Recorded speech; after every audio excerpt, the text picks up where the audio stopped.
Good evening and welcome to the Sky Zone HD Game of the Week. We are here in Elkin, North Carolina at Grisham Stadium. I'm Dusty Farmer. Along with me tonight is Mark Hudler. Mark, it's a beautiful night here in Elkin, and I think a pretty good matchup tonight.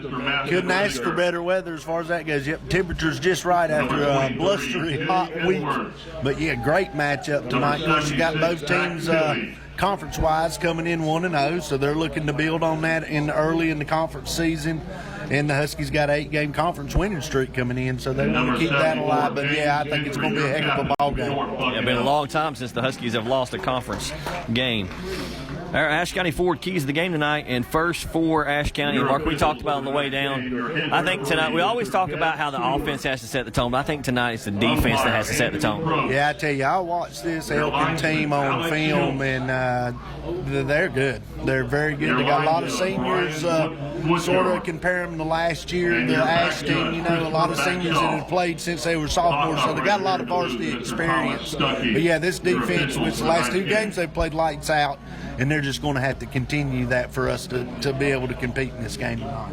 And our second Ashe County forward key to the game is handle the physicality. We've both seen on film Elkin very physical, especially up front. Yeah, and, of course, they're big. They're fast. They can move. They're athletic. And, yes, very physical. Of course, I did watch the Starmount game. We all know that's a big rivalry, so maybe they were juiced up a little more, but they're a very physical football team.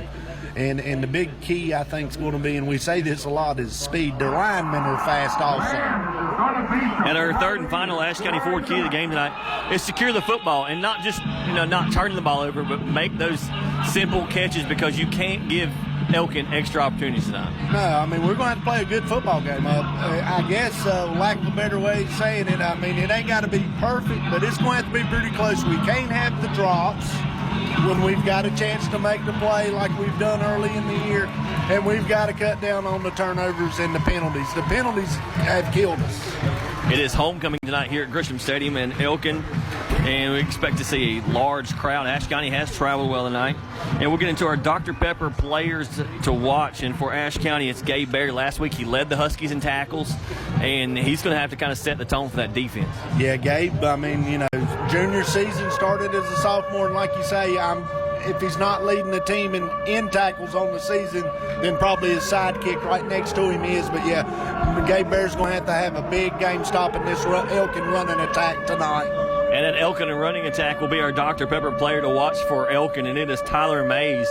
And he is a 5'6", 145-pound, very shifty running back. Yeah, that's what I noticed on the film was the big thing is he's got a lot of go. I mean, just, swivel hips and just very shifty, like you said. So we're going to have to do a very good job of team tackling him and keeping him inside.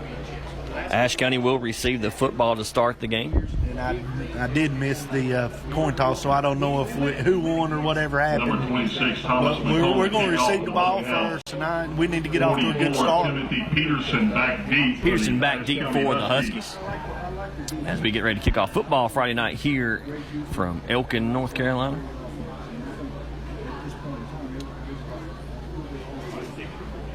And you talked about it, Mark. Elkin coming off that big battle of the bridges they caught against Starmount. Oh, yeah, and I was very impressed with them on film. They're overall they're 4-1, and they beat a very good North Surrey team early this year too. So this is a good football team. I think their only loss coming to maybe Forbush earlier in the year. Yeah, and that's a rivalry game, and then Forbush has got a good football team. A short kick goes out of bounds as Burgess lets it right out of bounds, so Ashe County will have it on the 35. Yeah, that was close there, but good job by Burgess letting it go out of bounds. Of course, they wasn't going to kick it deep to Peterson right there, so the Huskies going to start with pretty good field position. And, Mark, we talked about it a little bit on the way down. There's a little history between these two teams. I mean, from 7th and 8th grade, these teams know each other. Oh, yeah, very well. They've battled it out through the years, through the Pee Wee leagues, and, they're friends. As far as that goes off the field, a lot of good kids on the Elkin team. But, yeah, they know each other very well. Huskies have it 1st and 10 from the 35. Cox in the gun. 4 wide receivers. And they hand it to Peterson. He's got a big hole on first down, and he's going to pick up good positive yards on first down for the Huskies. And then, of course, we hadn't talked about it yet. It's still early in the game, but we would love to see Mr. Peterson get going. 5 yards a carry. That's a good job by the offensive line to open it up. And, we really need to get this running game going tonight. Two-back set now for the Huskies in 2nd and 5. Cox looks to throw on 2nd down. Lots of time. Gets it to Poe on the shallow, and he breaks outside. He's going to pick up a couple yards. Pretty good coverage by the Elks. Yeah, of course, that shallow route's one of our bread and butters, as we like to say, and Elkin done a very good job of tackling Mr. Poe there. He might have picked up a yard or two, but good job by the Elkin defense. Brings up 3rd and 3 from the 42. Down. 4 wide receivers. Cott looks to throw on 3rd down. He's got pressure up the middle and gets rid of it, and it's complete to Manning. He's down the sideline. He's at the 30 and finally pushed out of bounds. Great pickup on 3rd down. Absolutely great pickup. Give that offensive line some credit. Looked like he was getting a little pressure up the middle, but the lineman took him and pushed him and took him right by him. Cox had a lot of time to survey the field and finally found Manning, and then a nice 25-yard big 3rd down. Hey, Mark, we really haven't had time to talk about it so far, but the Huskies have made some changes on the offensive line. It did look like, just watching them warm up, that they had made some changes on the offensive line. We'll get to that in a minute. 1st and 10 from the 28. Cox looks to throw on 1st down, and he's got pressure. He escapes. He's running and throws it back, and it falls incomplete. Trying to get it back to Peterson. Yeah, that's very dangerous right there. He did try to get it back to Peterson right there. I think that was supposed to be a screen play, and Elkin got there a little too quick. But anyway, fell incomplete. No harm, no foul. Good job by Cox getting away and not taking the sack right there. 2nd and 10 now from the 28. 10:33 to go in the first. Huskies opening drive. Picked up a big 1st down on 3rd and 3.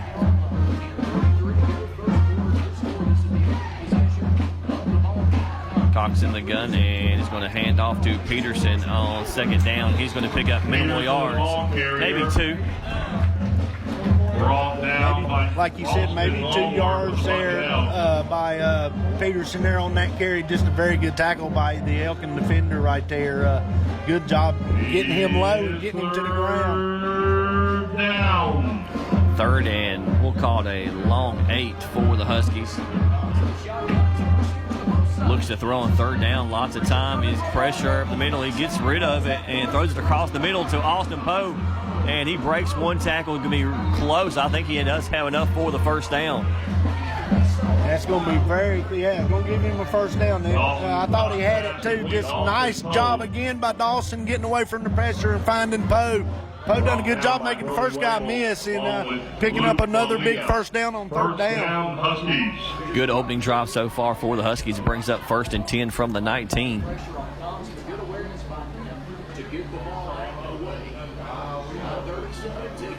First and 10.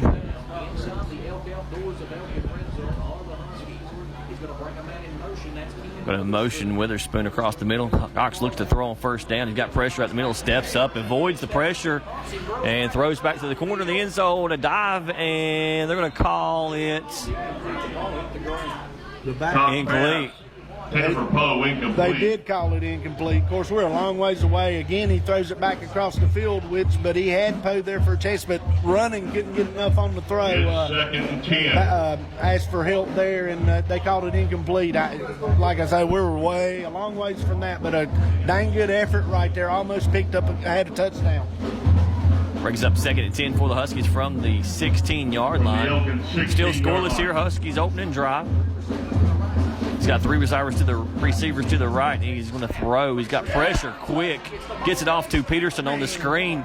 He tries to break one tackle, and that's all he really needed. He just couldn't break that one tackle. Yeah, and I mean, another screenplay set up, and if we block that one, we had 3 guys there to block him, and we just missed him. You got to give number 2 there, Sternum, some credit there. He made a great play right there to stop that from probably going for a touchdown here, but another big third down play. See if we can pick it up. We've been 3 for 3 or 2 for 2 on this drive.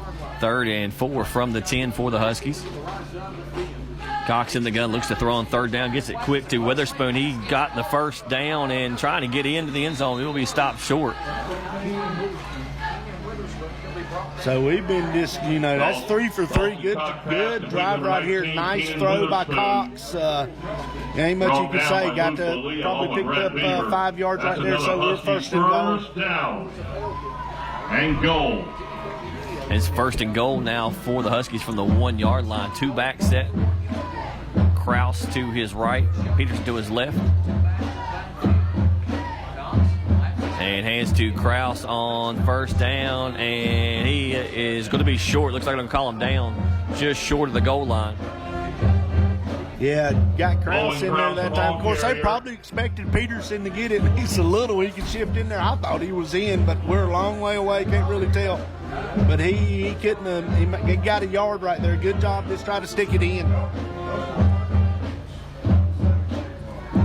2nd goal now from the 1. Same formation, hand to Kraus once again, and he tries to get in. 2nd effort, and they're going to call him in. Husky touchdown. Of course, like you say, he's so small, and then just a good job right there by the Huskies to scratch it in. What a drive. I mean, I'd really come out here and then take that ball down the field right there against a very good Elkin team. So good drive by the Huskies to start the game. Peterson on for the PAT. Peterson to attempt the point after. Timothy Peterson off the extra point. He was a good kicker last year. Kicked a lot of extra points. He scored a ton of points in conference play. And the kick is up. And it is good. Great kick by Peterson. So that makes it Ashe County 7, Elkin nothing on open drive. We'll take another look at that Bowen Kraus touchdown run on our Greens Excavating instant replay. Okay, your Ashe County Ford Drive summary. The Huskies, the Huskies went 60 yards. It took them 11 plays. It ended in a 1-yard touchdown run from Bowen Kraus.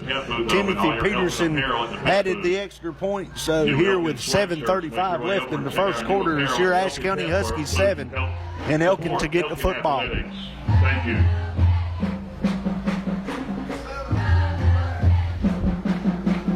So a great opening drive by Ashe County.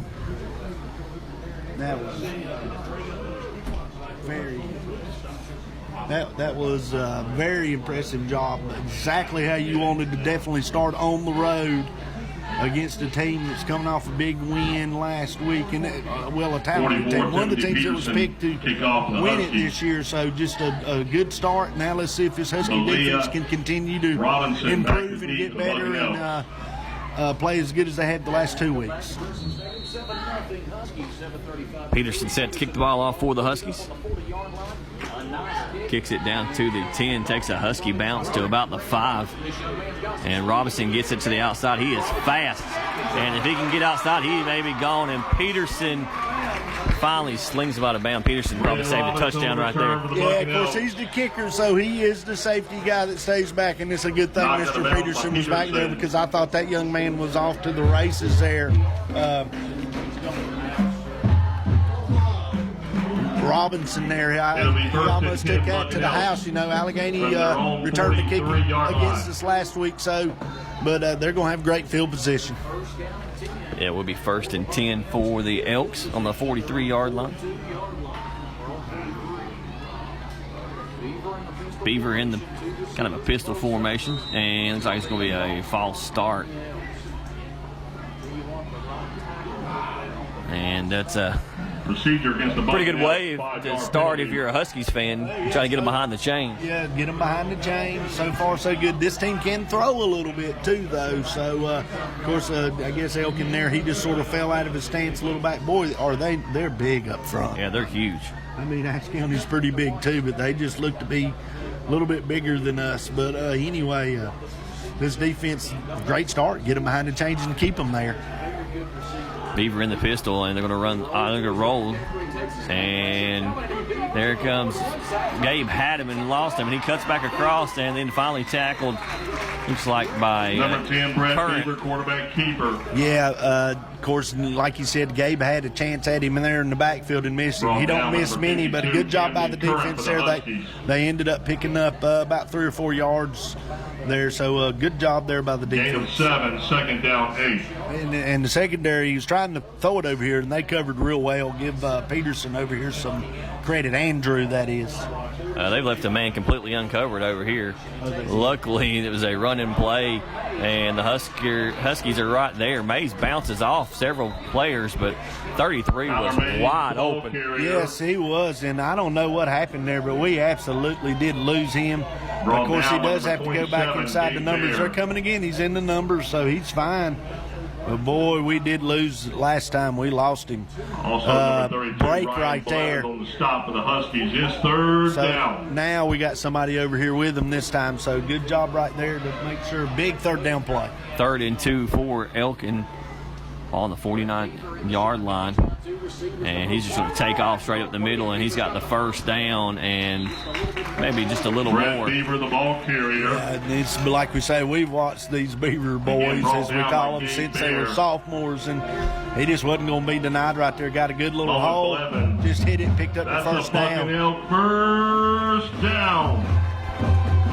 5:56 to go here in the first quarter. Huskies lead 7-0. It's Elkin's opening drive. They have worked the ball down to the 45-yard line of the Huskies. And a flag. Looks like it's going to be false start once again. So, I mean, we need to take advantage of this. If they're going to make some mistakes for us, of course, they made it on the first play of the game. He ended up getting back out of it. But, right here at the 50-yard line, good job. Defense just needs to make a play or two. Moves the ball back to the 50-yard line. It will be 1st and 15 from the 50. Ball spotted midfield.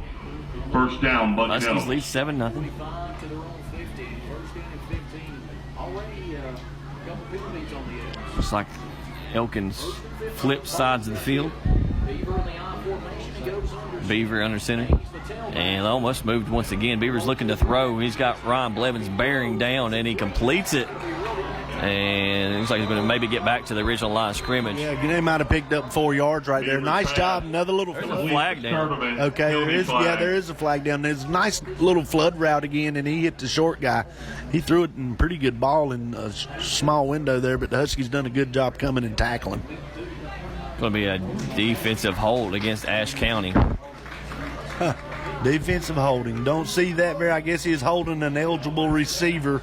You really don't see that called a whole lot, especially when they're rolling out. But, you And rolling to this side. Yeah, so we do have a penalty on the Huskies, their first penalty tonight. And Coach Hampton's not very happy with it, but, of course, he wouldn't be. Defensive holding against the Huskies. Going to move the ball to the 40-yard line. It's going to make it 1st and 5 now. Wow. Big penalty on first down. Beaver under center. And he looks to throw on first down. He's going deep. He's got Robinson open. And he got it. And he will be in for a touchdown. Hey, we talked about it earlier. This offense is going to be explosive tonight. Watch them on field. Ty Perkins right there. A lot of experience. We're going to have to probably keep up with some scoring right here tonight to stay in this thing. But good. Had plenty of time. Just he looked for one receiver the whole time through the go, and they just beat the Ashe defender. So Elkin on now for the extra point, and you're right, Mark. It very well maybe one of those shootouts like we got in here a couple years ago. Oh, yeah, 2 years ago. He's faking it. And holding against Ashe County. Yeah, and that's just not a very smart play. I think that thing is overthrown. That's just not a very smart throw at all. If you're going to do something right there, you just need to not let him get off the line and chuck him a little bit. But, so they're going to get to go for it again. We will get to retry the PAT. So 4:53 here to go in the first. Elkin trails by 1, coming on now for the PAT. We'll see if they go for 2 once again. Defensive holding against the Huskies.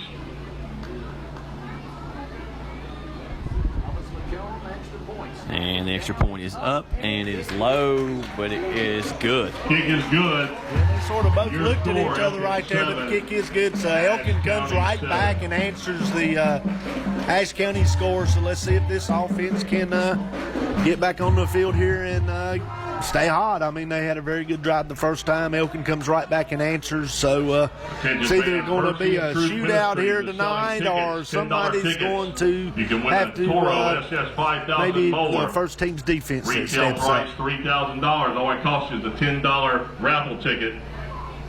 Proceeds will go to help Mercy and Truth provide Christmas for less fortunate families in the Tri-County area. Again, support Mercy and Truth Ministries. Buy yourself some raffle tickets for a chance to win a lawnmower worth $3,000. Zero turn SS 5000 from Looking Toro. for some updated scores from Again, around the Mercy and area, Truth but Ministries. don't really see any yet. Lawnmowers donated by Price Power Equipment of Elkin. Again, Price Power Equipment of Elkin, along with Mercy and So Truth with 4:53 Ministries. to go here in the They're on first, track Elkin will over kick there off near to the Ashe. We'll see if trailer. Ashe can keep up this scoring, because even with the penalties, Elkin didn't have a lot of trouble marching down the field to score. No, they didn't. And the thing about it is, this may be as far as not adversity. What's the word I'm looking for? Is this is probably the first team we faced all year with a different type of offense that can throw and pass, because most of the time we've been playing wing teams and stuff like that. So it should be interesting. Yeah. Yeah, this team they can run and throw. I mean, They're pretty solid. Like I Ball said, spotted the Ashe County watched them 31. on film, and they were 10. very excited, Huskies. and I wasn't disappointed right there. So. Cox brings out this Husky offense. 1st and 10 from the 31. Cox in the gun, looks to throw on first down. He's trying to get it on the out, and he does get it to Ballard on the out. That ball took a long time to get there. Had me a little Sure worried. did. I was afraid there a minute. One got a pretty good jump on it, but Cox done a pretty good job throwing it where only his guy could get it. So nice 5-yard Knocked out pickup. of bounds by Luke Belia. It'll be second down. 2nd and 6 now for the Huskies. 4 wide receivers. Poe, the lone receiver to this side. 3 to the top. Peterson in the backfield with Cox. Huskies drive left to right.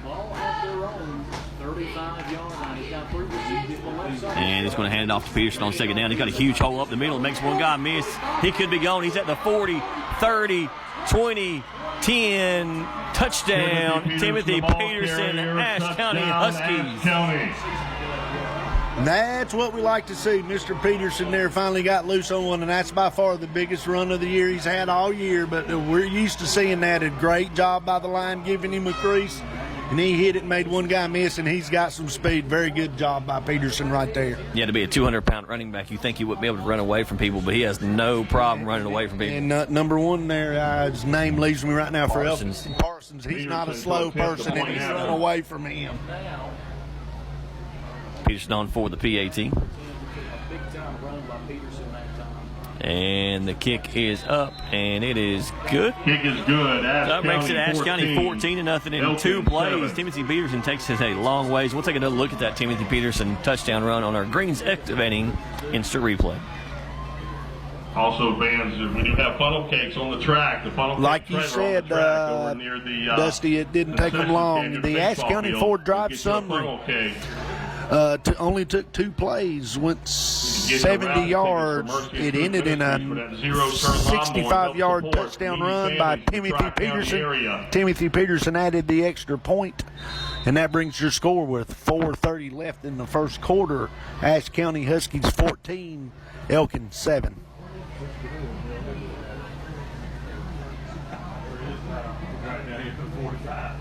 So, Mark, it's early, but it may come down to who makes the first stop on defense. Yeah, it may be who steps up first on defense in this game. The way it looks right now, that's what's going to have to happen. And it could be one of those games who turns the ball over first.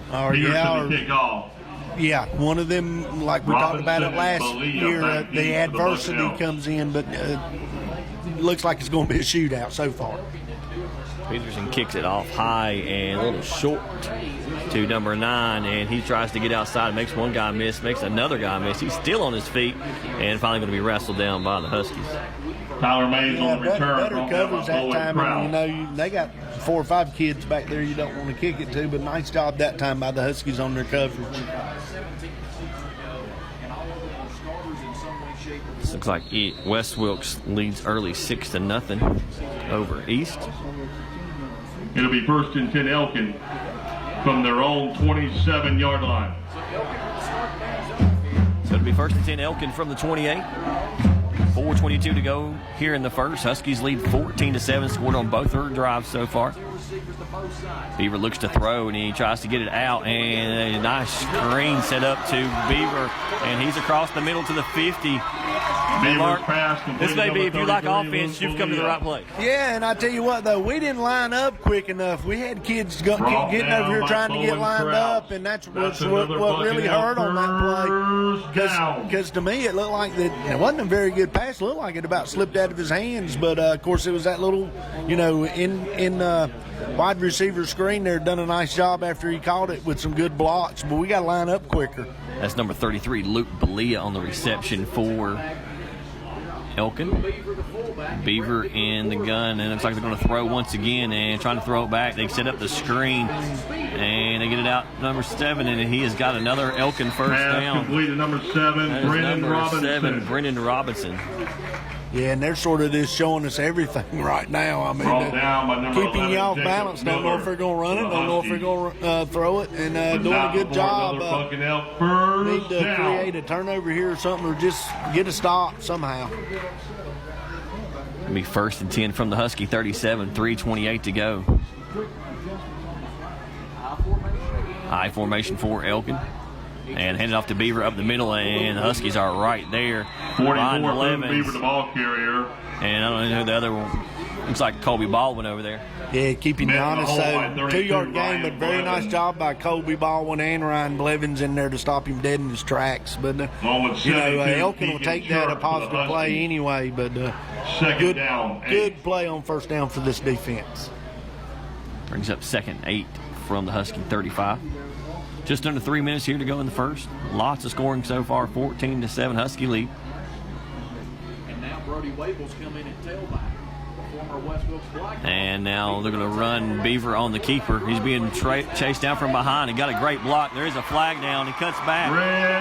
Beaver will score, but there is a flag in the backfield. Yeah, I think there's a hold back here, but boy, they were some good blocks out here on the edge. So the Huskies going to get a break right here. Going to get one called back. But boy, they executed that play and Blex that play well. Beaver he's elusive back there. Oh, he's a big, strong kid, and he's fast. It's like all these Elkin kids, and I tell you, I am really impressed with this Elkin team so far. And Mark, it's an offense like we really haven't seen all year. I mean, we've seen triple options, and we've not seen everything. They're spreading it out, and they had a lot to prepare for. 47. Replay, 2nd down. So it'll be 2nd and long now for Elkin, 2nd and 20 from the 47. They really need to come up right here and take advantage of this right here. This is a big break for them if they can take advantage of it. Beaver in the gun, looks to throw. He's going to roll to his right. And he throws out in the flat and incomplete. And Drake Elliott was right there. Yeah, it looked like he had a chance at it, but he was right there, sort of tipped it away, or he'd have been there for the tackle. Good job by Drake. Good coverage by the secondary right there. So, Elkin had sort of 2 receivers there in the same area there, but they've been rolling him about every time they throw, except for the bomb they throw, or the long one they threw there. So that's probably something we need to be wary of, being it's 3rd and so long. 3rd and 20 for the Bucking Elks. They split Parsons out to this side. And they're going to roll right, they're going to try to throw it back, and Drake Elliott's right there. He slips down, and the football comes loose, and the Huskies may have recovered it. Good. That's what we're talking about, break. We've done a good job covering that. Nice play call, really. But they didn't fool your lack of a better way of playing. A very smart football player, Drake Elliott. He got him slowed down, barely missed a tackle, but his buddies were there to help, and they put it on the ground, and we get a big turnover here. Ashe County so we need to take great recovery by big number 72, Keegan Church, on that recovery. Oh, good for Keegan. I tell you, that kid's come a long way. So Huskies offense comes out leading 14-7, 1st and 10 from the 47. Cox hands it off to Peterson. He's met in the backfield. Nowhere for him to go that time. 44, Peterson met in the They were backfield. ready for the Peterson handoff that time. Yeah, he lost a couple there, but I'd say they'll be a little fired up here Loss of 2, it'll be second after down the turnover. 12. But we need to see if we can't put a drive together right here. But you got to hand it to Peterson. So I would expect him to throw it right here, though. 2nd and 12 from the 49 now for Cox. 3 receivers to his left, 1 to his right. Going to throw on 2nd down. He's got pressure up the middle, and he's got a man wide open, and Manning couldn't bring it in. And we talked about that earlier in the pregame. Dalton We cannot Cox have pass them intended kind of for J.J. drops Manning, right incomplete. there. I mean, he's open, and he's got some room to run. The ball was a little low, but it was catchable, very Yes, catchable. sir. Down. So much like Elkin on their previous series, Huskies are now 3rd and long, 3rd and 12 from the 49. See if they can pick up 12 yards here. You might look. I'm going to say they look to get it to Poe here. Poe has been shadowed by Parsons all night long. 3rd down, they're going to bring pressure. Huskies pick it up, they get it across to Poe, and Poe has it at the 10-5 touchdown Huskies. That was probably one of the best throws we've seen Cox make all year. Absolutely one of the best throws we've seen, especially on the long ball. He seems like he's been a little excited and he's overthrew them balls. He gets the touch part of it down. Watch out.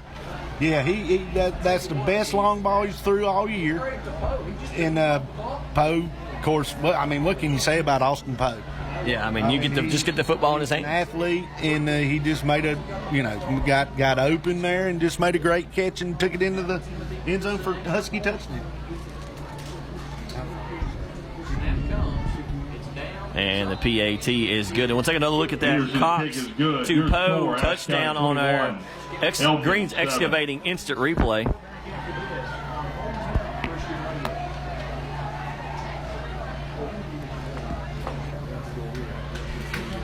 Okay, your Ashe County Ford Drive summary. It took the Huskies only 3 plays. They went 49 yards, 51-yard touchdown pass from Dawson Cox to Austin Poe. Timothy Peterson added the extra point. So with 1:29 left in the first quarter, that brings your score, your Ashe County Huskies 21, Elkin 7.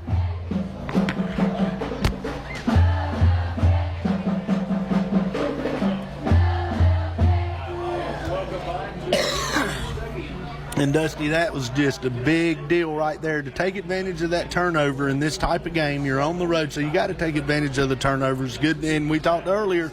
Looked like, of course, we're still in the first quarter, and there's a lot of ball game left, and it still could turn into a shootout. But that's just a big momentum early. Yeah, last 2 games, the Huskies have put up a lot of points. We've already scored 21 points here in the first quarter, and there's still 1:30 to go. It's a pooch kick, as Hampton doesn't want to take any chances on a big return, and they still get it up to the 40-yard line. But pretty smart call there. Oh, yeah, and last time, they kicked it away over here, but when you kicked it over here, you kicked it to their running. Yeah, really, where do you kick the football? Yeah, so he just sort of sky kicked it right down there. We've done a good job getting down and covering it, and let's see what the defense can do right here. Of course, just come off the field with a huge turnover here early in the game. And Mark, we're not really lined up yet over here. There's 2 receivers this side, and no one covering. And now they're going to switch over. Beaver in the gun. And looks to throw on 1st down, and they're going to get it out to Pars on the screen, and a flag down. And he's finally going to be taken down. Tough run on 1st down. Yeah, got a nice gain right there, but we do have a flag on the play. It was just a little wide receiver screen right there, so let's see what they come up with. It was thrown by the line judge, ineligible downfield. It will be an ineligible lineman downfield.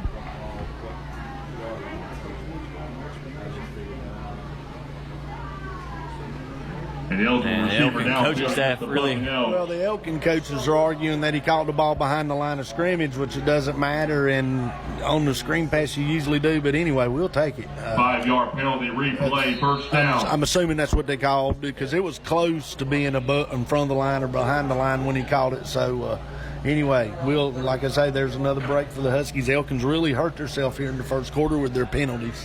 Yeah, they have really shot themselves in the foot a lot. 1st and 15 from the 36 for the Elks. Beaver in the gun.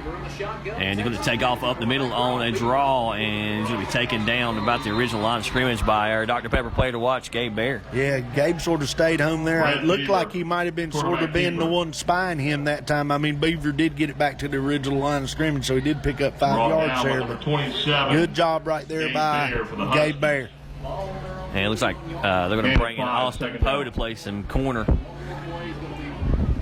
Well, this might be something you do here, and then, nothing against Peterson there, but he's just a sophomore, and he is the one that got beat on the long touchdown a while ago. You got athlete over there. Of course, Coach Hampton this year has had to play kids. A little more both ways. Yeah, because of lack of numbers. But, you got to get your athlete on the field here, too, 2nd and long. Beaver in the gun.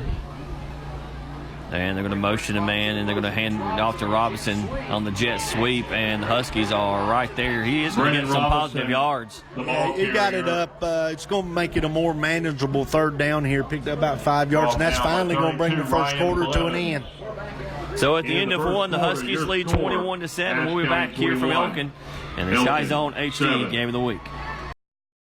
Ashe County Ford in downtown West Jefferson wants to be your first and only choice for all your automotive needs. They offer a lifetime warranty on most of the vehicles they sell. They offer the best prices on new Fords and pre-owned vehicles. Service, parts, or body shop repairs.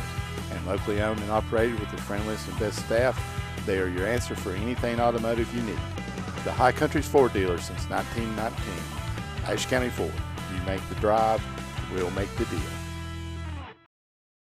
When it comes to insuring your home, business, automobiles, and property, you want an agency you can depend on. Miller Insurance has been serving this region for more than 60 years and are proud to now represent Everett Cash Mutual, which specializes in insuring farm property, equipment, livestock, and more. Before you renew your insurance policies, give us a call at 336-246-7151 or come see us in downtown West Jefferson. Miller Insurance is proud to be your hometown insurance agency that supports our hometown teams.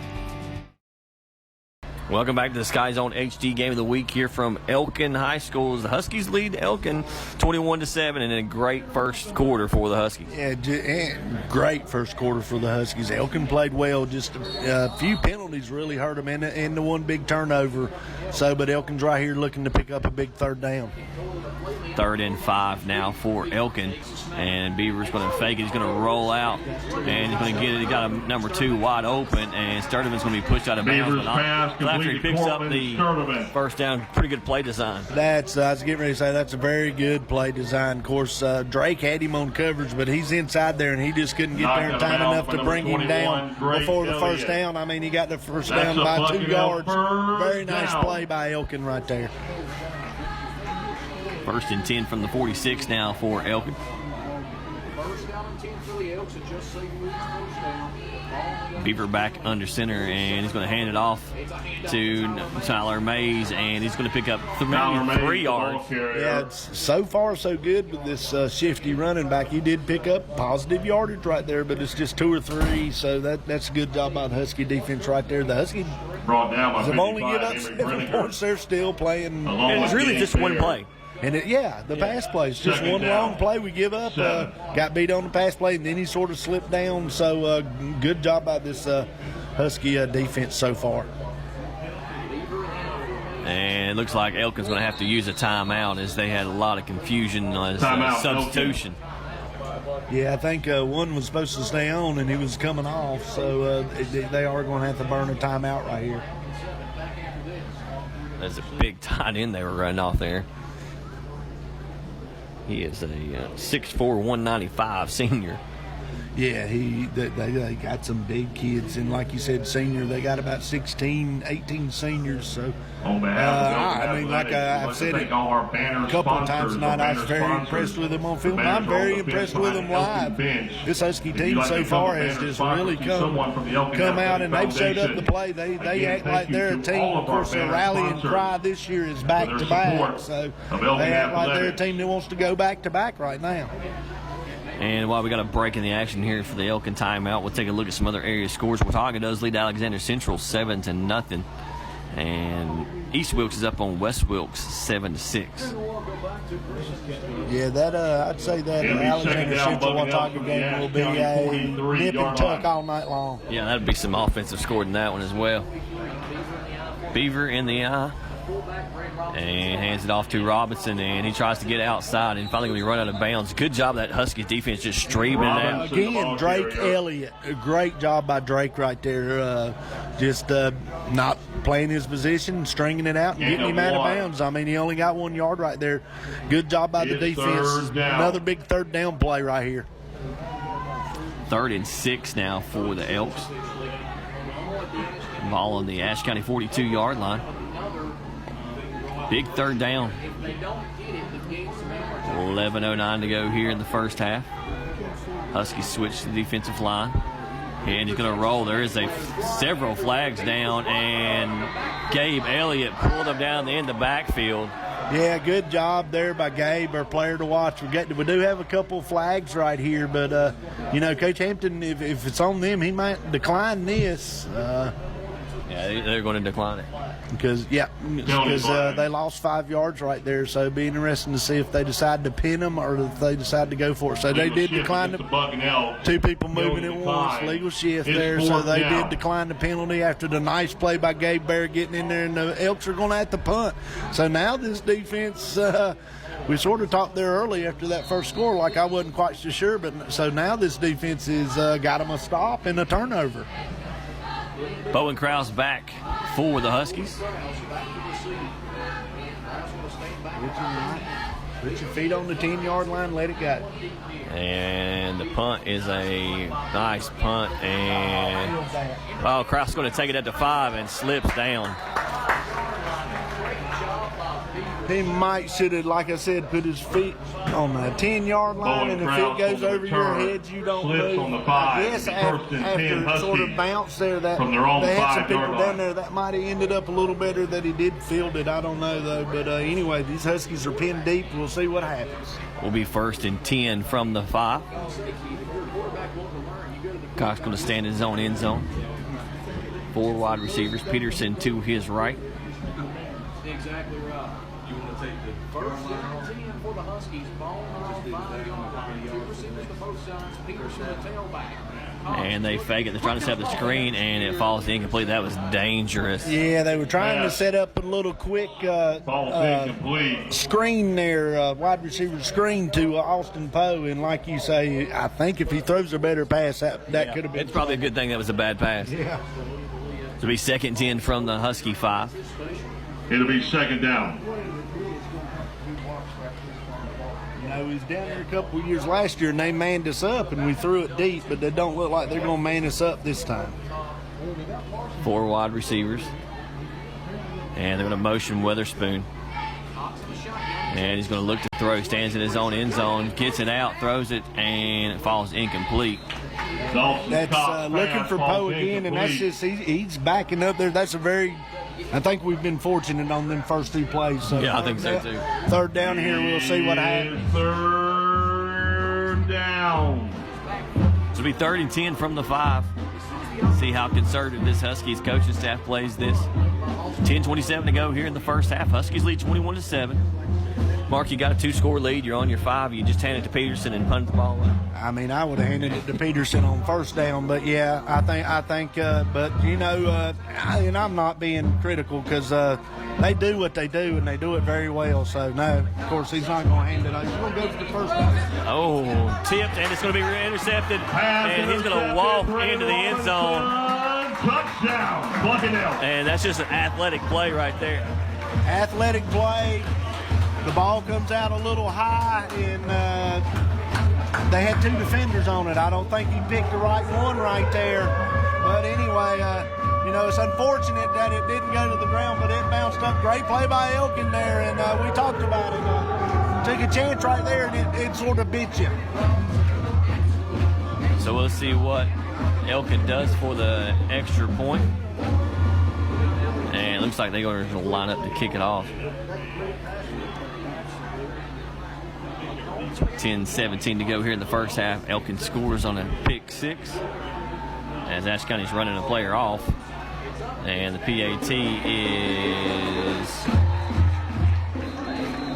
And we got a lot of flags. I think Ashe County had too many people on. Yeah, and he really didn't try to get off too fast neither, is what I would be upset about if I was the coach. Now they're counting them, so we'll see what happens here. But the kick was good. Unless they want to move it close and go for 2, I think they'll probably decline it.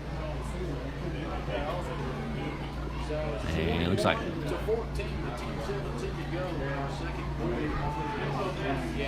Ashe County probably will, or Elkin will decline it.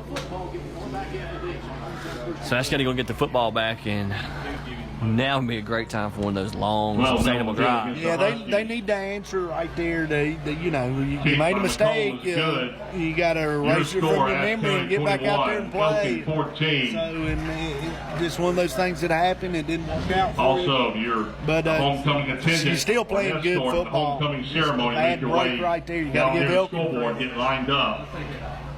We'll see if there's any score updates from around the area. Homecoming attendant or an escort, please make your way down. Looks like it's still scoreless. Lined up. Star Mountain, Allegheny. Johnson County leads Claiborne 8-0.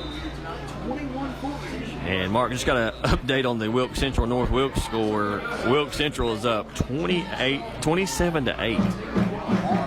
That sort of surprises me. North Wilkes has been playing some dang good football and scoring a lot of points, but of course we know Wilkes Central is going to be to kick off very the athletic 45-yard line. football team too.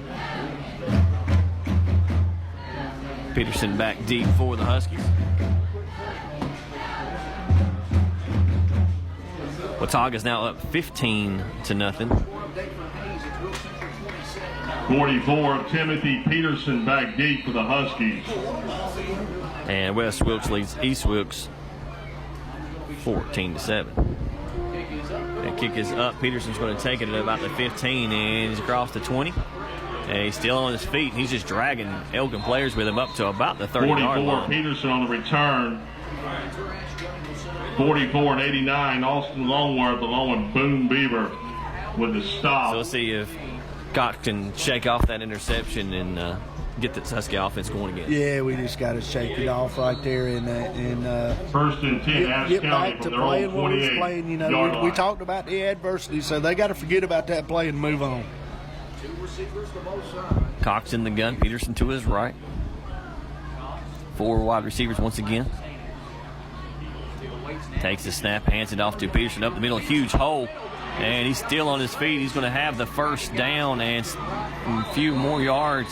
Timothy Peterson, the ball carrier. Such a good sign to see Peterson run the football line. It is such a great sign to see Peterson running the football line, and let's give this young offensive line some credit. And like we talked about earlier, maybe it's the change they made. Change they made, and what they've done, in which I know they've done a lot of thinking about this because they moved their center, which Crider that's coming in playing center now has always played it, but you're talking about a senior center that had played it for 2 years. So you got to talk about Kobe Baldwin. That's a good teammate. Yeah, absolutely. Snap comes, handoff up the middle. It's to Krause. He's got a hole down the sideline, and he's going to be pulled down. And it looks like it's going to be a horse collar. Bowen Krause, the ball carrier. Another nice little 15-yard run there, and I'm like you. It looks like they are going to call a horse collar and tack a few more on. So, but we've talked about this before, and you know, Personal foul, horse collar tackle against the Kraus Bucking is Elk. just not a very big person. He is strong. He is really He strong. is fast, and he is as tough as they come. And when they grabbed him like that, it might have looked a little worse than it was. Yeah. But anyway, we'll take it. This Yeah, Husky because team. the guy grabbed him twice his size. Yeah. Ball spotted And, the Elkin but a great 29, job first again and by 10, this line. Huskies. 1st and 10 Huskies all the way down to the Elkin 29-yard line. 9:15 to go here in the first half. 2-back set once again for the Huskies. And they're going to hand it off to Kraus once again in the middle. He's got a hole and a flag. Probably going to bring this one back. Kraus, the ball carrier. Penalty Yeah, flag. it's probably going to be a hold right here. Yeah, holding against the Huskies right here. Holding against the Huskies. Been a lot of penalties so far in this first half. Yeah, not too many on the Ashe really so far, but Elkin's had a few. But yeah, they're throwing the flags, and I mean, if it's holding, it's holding. So right there, that's hurts. Got us behind the chains a little bit, which established the running game a Ball little spotted bit. at the Elkin 39. Good job. We're still in a 2-back set now. Replay, Now first down. we're going to go out of our 2-back here. And but you know, if we can run it like that, that's going to help Mr. Cox so much. We have 1st and 20 now, all the way back to the 39-yard line of Elkin. Cox looks to throw on 1st down, gets it out quick, tries to get out to Witherspoon, and it's going to be broken up. And Husky fans want pass interference, but I think it was just a good break on the football. I think it's a good break on the football myself. He got there about the time the ball didn't. You got to give him credit there. Made a great job right there. Now It's second and long. down. 2nd and 23 receivers to this side. Poe, the lone receiver, to the top.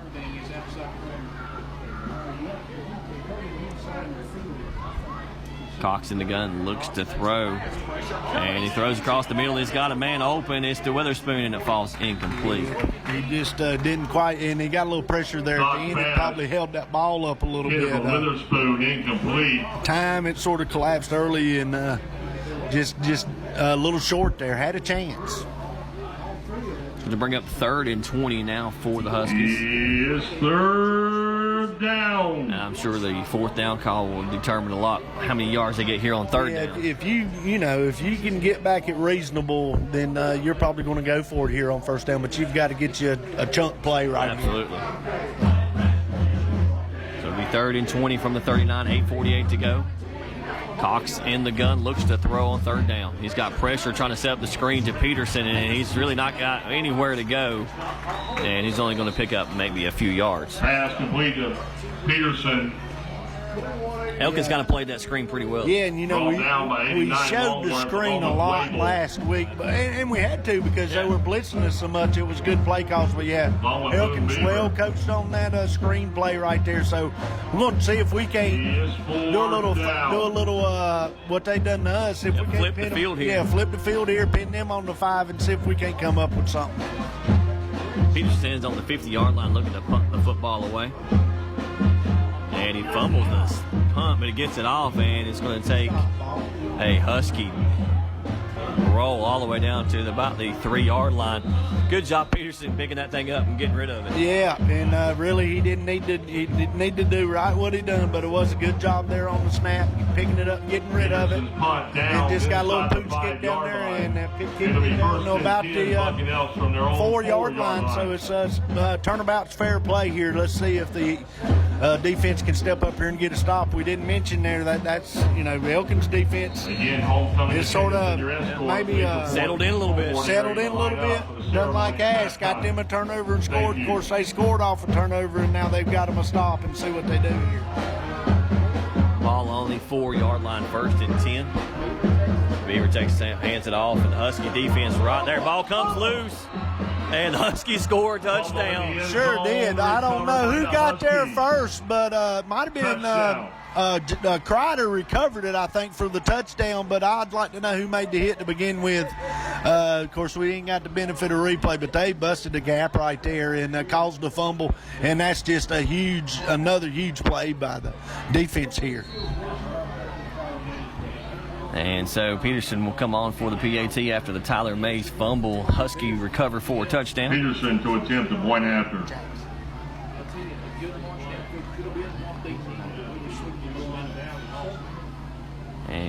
the kick is up.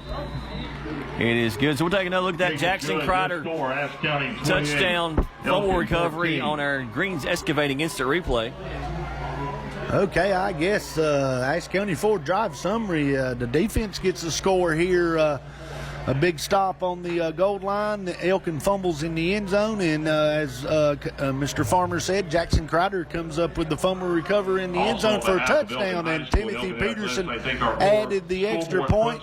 So with 7:52 left until the half, it is Ashe County 28 and Elkin 14. Again, our 4 front scoreboard sponsors: Hugh Chatham Hospital, Dixie Chopper, Toro, and Bryce. I tell you, Dusty, I sort of expected a high-scoring game and a lot of excitement. So far, we've not been disappointed. Been a very good football game so far. Yeah, I think it's probably been our most exciting game of the year so far here on Scottsdale. Oh, yeah, absolutely so far. And be interesting to hear to see if we still stay with the sky kick because, of course, they got people everywhere and looks like they're moving them around a little bit and maybe see if they can get it to one of them. But see if this Husky defense can come back out here and get another big stop.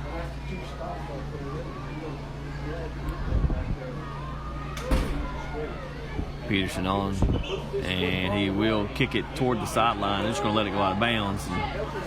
35 is just as good as any, right? I'll take it. Yeah. I mean, you know, zero return, 35-yard line. I mean, that's not, you know, I think he probably didn't want the ball to go out of bounds, just trying to get it in the corner over there. But I'd say Coach Hampton's probably just fine with that. One quick scoring update: Starmount and Allegheny are tied at 7 in the first quarter, and that's kind of a surprise score for me, I think.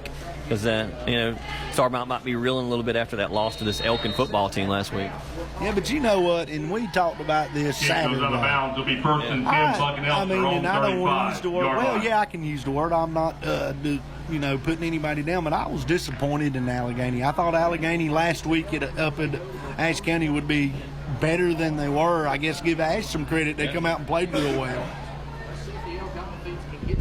Beaver in the pistol, turns around, hands it off up the middle. Huge hole, and he's going to have the first down. 21, Brody Wable on the ball carrier. Wable on the carry.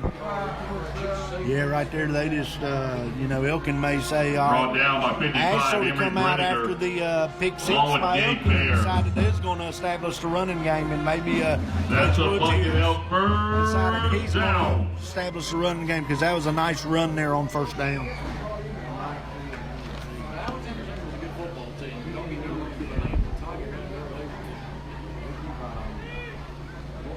First and 10 for Elkin once again. Beaver in the pistol. Looks to throw. He's going to take off up the field, and that Husky defense is right there.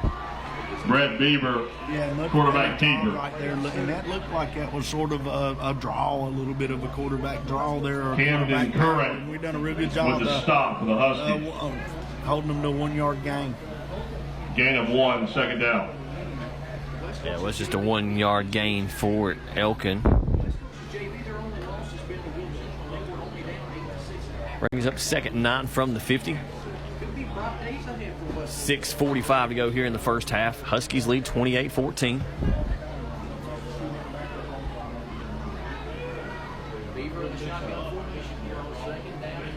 And he gets it out quick, and oh man, Huskies are right there. They're great tackle, but I don't think they've seen the football. I was getting ready to say, I think it was Drake Elliott again. He's out there on the tackle again. He's played well of a first half so far.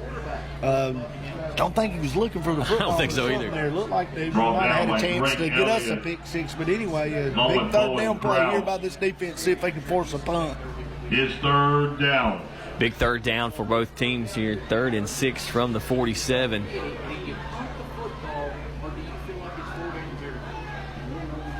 Huskies switch the defensive line.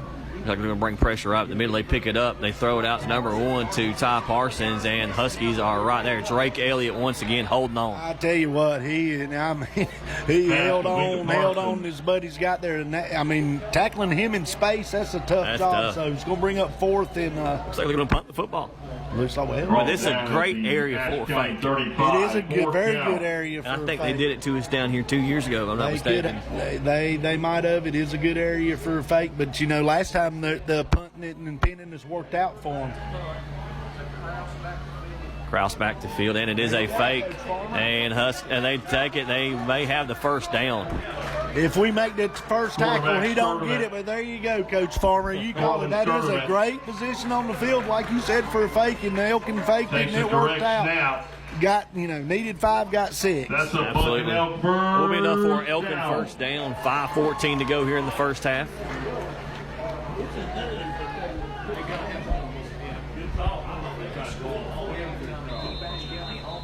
And it looks like we got a whistle stoppage of play. Timeout, Huskies. And Huskies going to take a timeout. So as they take a timeout, we'll take another look at some other area scores. Of course, the score here in the Miller's Insurance scoreboard is Huskies 28, Elkin 14. Wilkes Central leads North Wilkes 27-16. Down in Hayes. Concessions here behind the press box. Star Mountain Allegheny still tied at 7. Pizza, barbecue sandwiches, hot dogs, nachos. At the half already. That game's already at half. Watauga leads Alexander Central 22-3. And Mark, we talked about it earlier. We kind of thought that Watauga Alexander Central game would be pretty close. Watauga having no problem. Grand prize, the Toro SS very, very good football team. Alexander Central is too. I've said it on this program 100 times that Watauga is very good and they're so well coached. They don't beat themselves. West Wilkes and East Wilkes tied at 14. In 2018, Mercy and Truth Ministry. So back here at Grisham Stadium, 5:08 to go in the first half. Huskies leads 28-14. It will be first and 10 from the 39. Mercy and Truth Ministry. Beaver in the gun. And he's going to fake it. It's going to be a draw up the middle. He's got room, and he's going to pick up maybe 6 or 7 yards. Yeah, and boy, they got our player of the watch game right there. They got Gabe Bear blocked good on that play, but you better block him. Just another nice play here. And like I said, it looks like 33-yard line. It'll be second down. We've seen a lot more screens and throwing and whatever. It looks like to me this Elkin coach has decided, I'm going to take these big old boys right here and we're going to pound on y'all a little bit. Yeah, they looks like in the first couple drives they really wanted to open it up and throw it down the field, but they've kind of went to a slow, methodical, just push the football.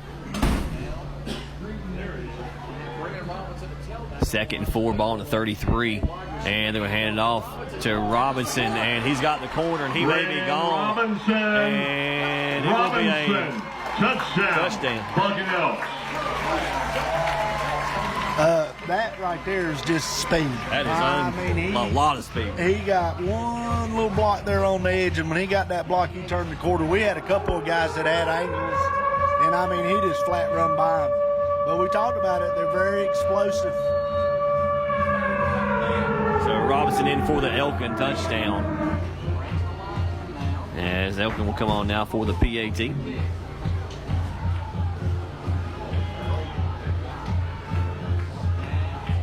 And it's a low snap, and the kick hits the upright and no good. Kick is no good. That point can really loom large. We've talked about that a lot here on the broadcast, and yes, that extra point could come back to haunt you, no doubt about it. But here with 4:17 left, we thought we would have a lot of scoring, and so far we've had a lot of scoring. Just a great ball game. And they had some good defense too, as far as that goes. It's just some explosive offense. Just very explosive offense, and so far, it's been both defenses have scored. Both defenses have scored, yeah. Everybody's getting in on it. Yeah, it's been a very exciting so far, but this Husky team needs to come back out and answer. Oh, absolutely. The offense really, they haven't scored a touchdown in quite a while if you think back. It is early in the first quarter. Yeah, you're right, because I just wasn't thinking. I'm so used to the offensive scoring. You're right, our last 2 scores have been defensive touchdowns, right? So, good job here by this defense. Of course, we sort of talked about them a little more. Like you said, we always seem to always talk about the offense, but yeah, you got to give this defense some credit. Thomas is going to kick off with the Bucket Elks. Peterson back deep at the 5. Huskies.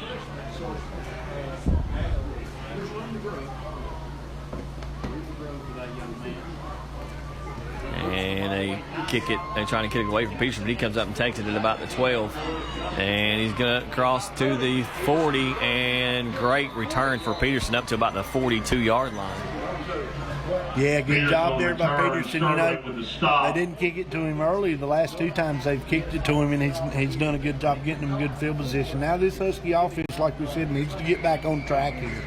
Ball spot at the Ashe County 40, 1st and 10. I've always felt like Peterson's one of those backs. Is the more he carries he gets, the rhythm he gets in. He gets better as the game goes on. I'll agree with that.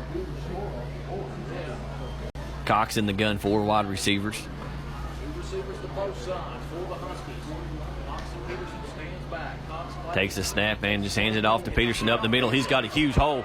He's at the 40, all the way down to almost the 25-yard line.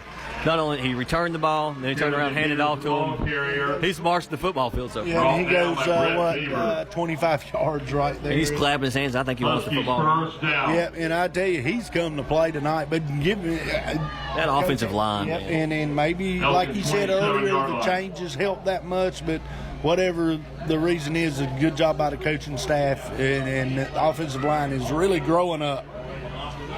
1st and 10 for the Huskies once again. Ball on the Elkin 27. And they're going to give it to Peterson, and nowhere for him to go there.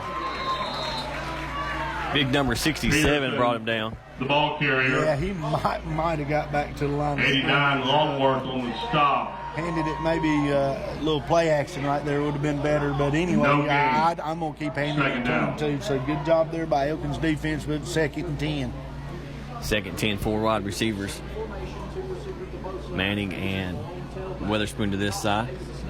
Cox takes a snap, look to throw, and it's going to be a flag down. It was high. It's going to be hold against Ashe County. Yeah, it's going to be a hold back flag. Pass ball's incomplete. I hate to laugh, but I'm going to say that's on Camden Current because he looked at the official. The official looked back at him and shook his head like, yes. Yeah, they're still talking. He must ask him, yeah. So bad break here. Going to put them back behind the chains. We had a chance there with Poe, which it wouldn't have mattered with the hold, but ball come out a little high. That's going to bring it back. 2nd and forever for the Huskies. Man, that's breaking it up a long ways. Yeah, that's goodness gracious. That's a heck of a holding call. Yeah, that is. Of course, it goes from the flag. It does from the flag. So. Elkin 46-yard line, that's a 2nd down. huge penalty. I mean, that takes you out of 4-down territory and everything. But you got a couple of plays here to try to get it back. 2nd and 25 is what the scoreboard shows from the 46. Cox in the gun. Takes the snap. He got a lot of pressure, and he throws it away, almost intercepted. He's lucky. Yeah, and then the Elkin's wanting a intentional grounding. I think if the ball hadn't been tipped, you would have probably had to call intentional grounding. But I guess with the ball tipped there, you don't call it. I'm not sure about that. But anyway, no flag. But he was definitely just trying to get rid of that ball. And he about flipped it right to an Elkin defender. 3rd and 25. 2:58 to go here in the long first half. Cox in the gun. 4 wide receivers once again. And he's going to throw on 3rd down, and they're going to get it up to Peterson. He's at the 40, 30, 25, and pushed out of bounds close to the 20. That's enough yardage. I think they're going to probably go for it. Yeah, I think he'll go for it. I'll tell you what, that's a heck of a good play call. Peterson needs to get up. Yeah, I think he landed on the football. Yeah. That's a good. Knocked out of bounds at the 30 by Boone Beaver. Good job there. Yeah, I'm like you. I think did look like he might have not stepped on the football, but he brought that all the way back in. He's going to make it 4th and about 5. Great play call. Coach Elliott and Coach Hampton make their way across. We'll take a look at some other area scores while they take a look at Timothy Peterson. Star Mountain Allegheny still tied at 7. Wilkes Central North Wilkes 27-16. Ashe County leads here 28-20. And still 14 all down in Rhonda. So 2:50 to go here in the first half. Huskies do lead 28-20. Mark, pretty good first half. I mean, great first half. Both teams been very exciting football game. Going to have a big play here coming up for this Ashe County team with 2:50 left. Can't tell. Elliott may be looking at Peterson's ankle, or maybe it's a cramp. Maybe he's rubbing a leg. We sure hope. Of course, I say this all the time. We don't we don't want to watch nobody on either team get hurt bad. So especially after the night Peterson's had. So far, Peterson's having an excellent night. A breakout game as far as goes this year. I mean, it was a 2,000-yard rusher last year. Yeah, and I mean, in this year it's been hard going with the inexperience on the offensive line and everything. Of course, we've said it before. You got to remember, I mean, that team lost. Looks like a cramp, so maybe. 44. I don't know. They're not letting him put it looks like an ankle, doesn't it? Yeah, they're not letting him put any weight on it, so that's not a good sign. But anyway, hopefully it's not a whole lot. But I don't know if we'll see him back in the game tonight.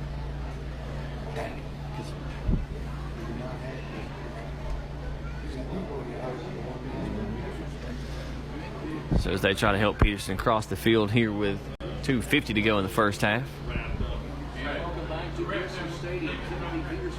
So we'll probably see a lot of Bowen Krause. Who's, you know. And, Ryan Blevins, I mean, you know, you're going to have to probably bring Ryan. Of course, we've said this before with the lack of numbers he's had to this year, but Coach Hampton, he likes the 2 platoon kids. And we talked about how much it helped last year being able to 2 platoon.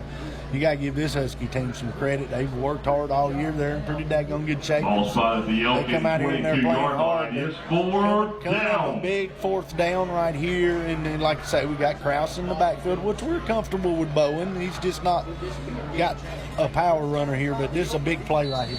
4th down for the Huskies, 4th and 5. Cox in the gun.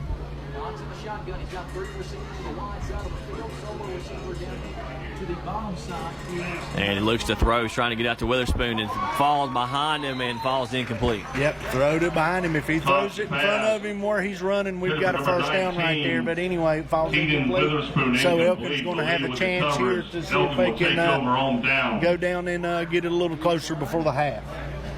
Close football games, buddy, because Dylan Church is a machine. It's down 27-24. North Wilkes back at the football game.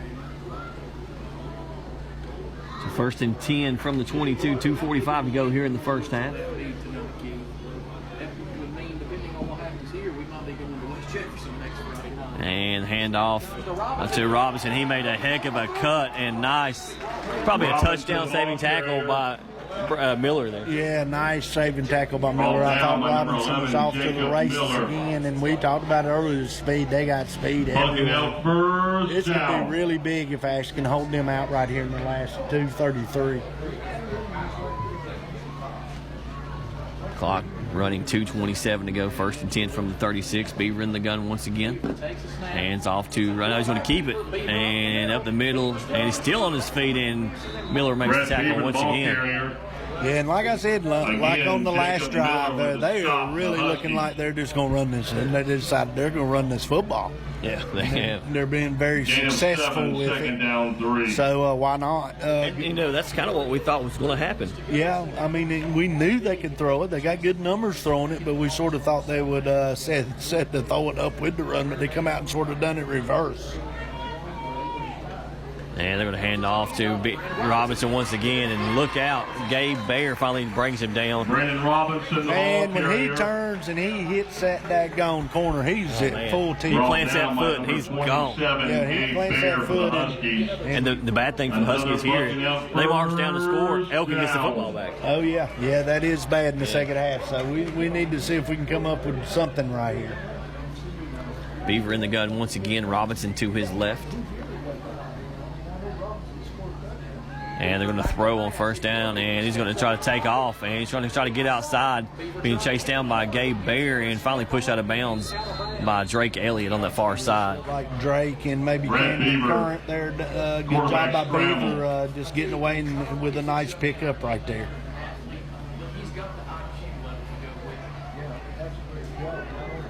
Out of bounds at the Huskies 42. Starting checks in for Elkin. Robinson gets a quick breather. 1:22 to go. Clock did stop when he ran out of bounds. 2nd and 6 now for Elkin. If Elkin is to score here, do you go for the extra point or do you go for 2 to try to time it? Beaver in the pistol. 2nd down and 6. Beaver. He's going to roll, looks to throw, and it's going to have a stop and go. He gets it out to Parsons, and he's going to be taken down. Beaver's pass complete to number 1. Nice play right there. Good job by Miller in the coverage, really. He sort of missed the tackle a little bit, but then Brought down by Spoon Henry come over to Brinegar. get him, or Henry Another Brinegar bucket come out, over to get first him down. But that is another first down. Big thing here is run clock run. Elkin does have 2 timeouts left, though. And throws it out and throws it to the flat. Pass complete to Tyler Mays. And there's a flag. And Mark, you know, Brinegar made that last tackle, and I've been looking. I haven't seen Ryan Blevins out there in a little while. No, he's not out there. Brinegar's playing his spot. I don't see him really. Of course, looks like, which is not a good sign. Looks like that they are icing up Mr. Timothy Peterson's ankle over there. So it does look like it's an ankle injury, and from the looks of it, we'll try to get an update at halftime. It does not look like he's going to be back. But I don't see Ryan on the sideline. I don't see Blevins on the sideline. I'm with you. I don't know what's going on here.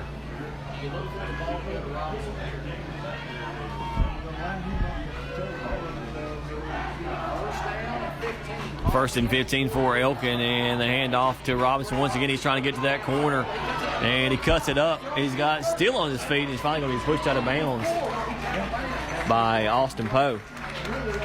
Brendan Robinson, the ball carrier. Another nice run. He does get out of bounds, so you get to save your timeout again. The Huskies. Pretty good job by the Huskies stringing it out, but just a shifty, good run there. Of course, the big thing is here we got 46 seconds. They called him inbounds. Clock continues to run, 40 seconds. Beaver takes his hands off. He gets off to Robinson. He makes it 1 guy, 2 guys, 3 guys miss, and he finally runs out of bounds. And a late hit out of flag. Well, okay, the guy behind him, because I was getting ready to say, boy, they just missed a late hit. But yeah, he was almost to the track. Yeah. Penalty flag. Threw him to the ground there, so not a very smart play there by Ashe County with 31 seconds. Personal foul against the Huskies. That's going to move it up 15 yards.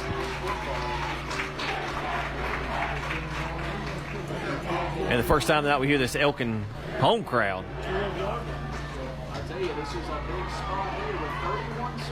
So with 31 seconds to go, Elkin trying to get in and get this thing a little closer. They trail 20-28. First and 10.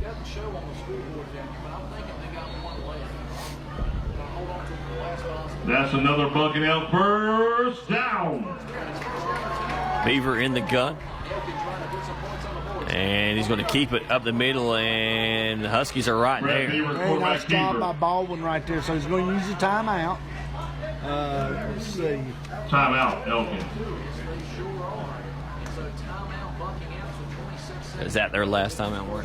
I've got them with 1 left, unless I'm wrong. Of course, Ashe has used 1. I do have them with 1 timeout left. I hope I'm wrong. But 26 seconds left here, so big. Do you throw with 1 timeout?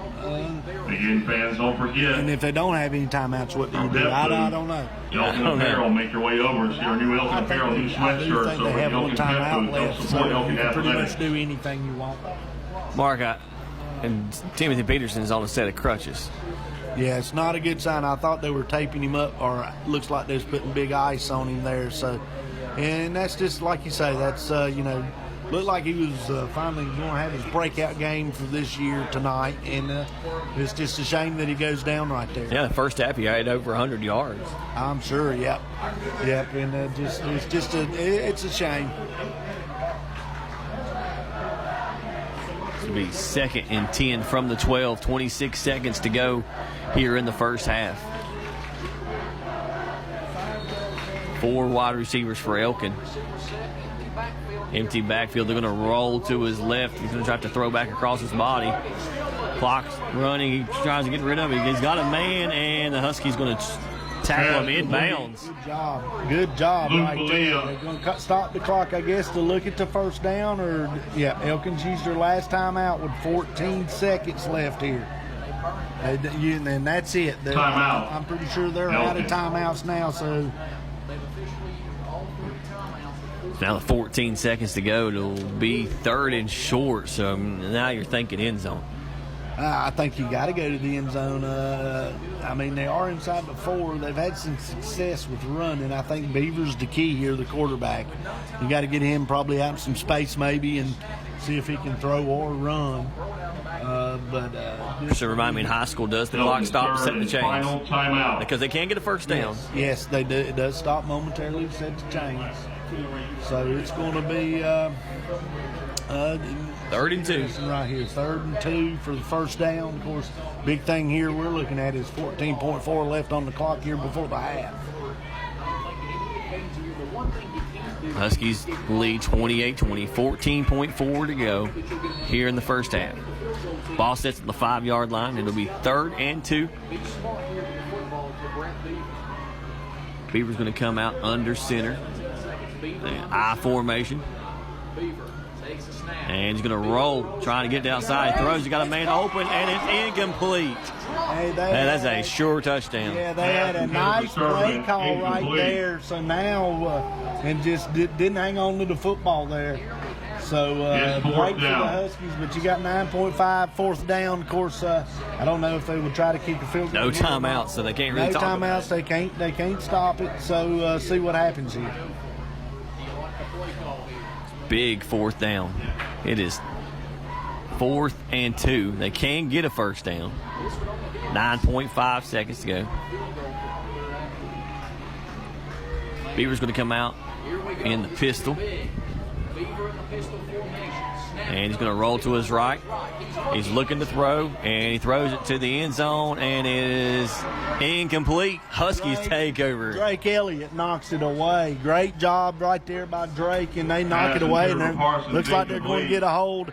And you know what about this Husky coaching staff? I'm taking a knee. I'm taking a knee. Right oh, there's a flag down. Okay, flag on the play. Let's hold the phone then.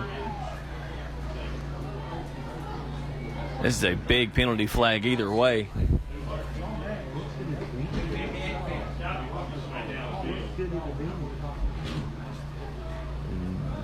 Unsportsmanlike against Elkin, and unsportsmanlike probably against Ashe. They will offset. Yeah, probably just jawing a little there. So offset both teams, penalty offset. Huskies going to have the ball It'll be Ashe here County on the football. 5-yard line. So we need to be really smart right here. 1st and 10 from the 5. Cochco under center. They may take a knee. If he's under center, they're taking a knee because he never goes under center. And he will take this knee. So that'll do it for the first half here from Elkin. Ashe County leads the Elkin Elks 28-20. And Mark, what was a very entertaining first half. Oh, very entertaining first half. Both teams played well. Huge stop by the Huskies right there at the end of the half because, like you said, Elkin's going to come out and get this ball in the second half. I'm looking forward to the second half. It is homecoming here at Elkin, so it'll be a little extended halftime for us. So we'll be back with the second half of the Sky Zone HD Game of the Week after the break. Ashe County Ford in downtown West Jefferson wants to be your first and only choice for all your automotive needs. They offer a lifetime warranty on most of the vehicles they sell. They offer the best prices on new Fords and pre-owned vehicles, service, parts, or body shop repairs. And locally owned and operated with the friendliest and best staff, they are your answer for anything automotive you need. The High Country's Ford dealer since 1919. Ashe County Ford. You make the drive, we'll make the deal. When it comes to insuring your home, business, automobiles, and property, you want an agency you can depend on. Miller Insurance has been serving this region for more than 60 years and are proud to now represent Everett Cash Mutual, which specializes in insuring farm property, equipment, livestock, and more. Before you renew your insurance policies, give us a call at 336-246-7151 or come see us in downtown West Jefferson. Miller Insurance is proud to be your hometown insurance agency that supports our hometown teams. Good evening and welcome back to the Sky Zone HD Game of the Week as we get ready to get the second half started here. And Mark, it's been a pretty good first half for the Huskies. Really good first quarter. Second half kind of stalled out.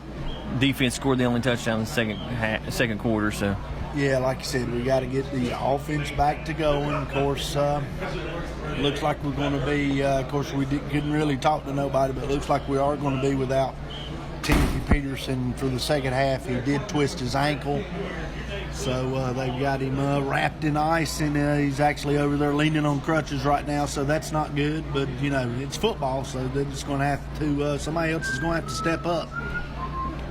As we're getting ready to start the second half, Elkin will receive the football to start the second half.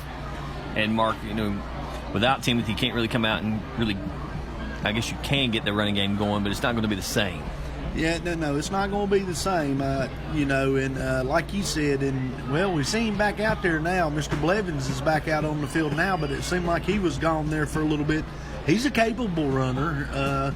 But, yeah, and you know, you're probably going to have to see him run the ball some this second half, or somebody else besides Krause. Yeah, especially even just thinking about, you know, next week. And I mean, ankle sprain's hard to recover from. Yeah, and hopefully it's not anything, a bad ankle sprain, but they do have him taped up pretty good. And but anyway, like you said, this Husky team did play well in the first half. Elkin also played pretty good. Seemed like, you know, in the first half, Elkin had the penalties or first quarter, Elkin had the penalties into mistakes, and seemed like it flip-flopped a little bit there in the second half. But we had a big momentum swing there at the half, stopping them on the goal line down there with a fourth quarter stop that, you know, they could have possibly tied the game. And I think that's, you know, just to say this, that's key. Not that it's if the Huskies get down that they can't come back, but I think it's key that they started good and they've had the lead. I think it would be very good for them to be able to try to keep the lead here. And I think even if they give up a score, a long drive's okay. That quick one's what I worry about. Yeah, that's the one that's, yeah. And like you say, it's been big plays. I mean, Elkin scored on defense too. The defense has played fairly well. Of course, Elkin had the big pass play, and then they come out and decided they were going to run the football a little bit more, and done a very good job with it at the end of the half.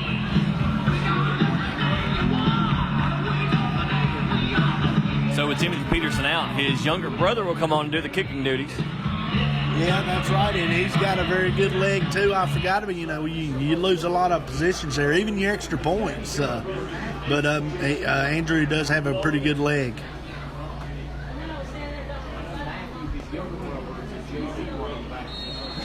So Peterson will kick off.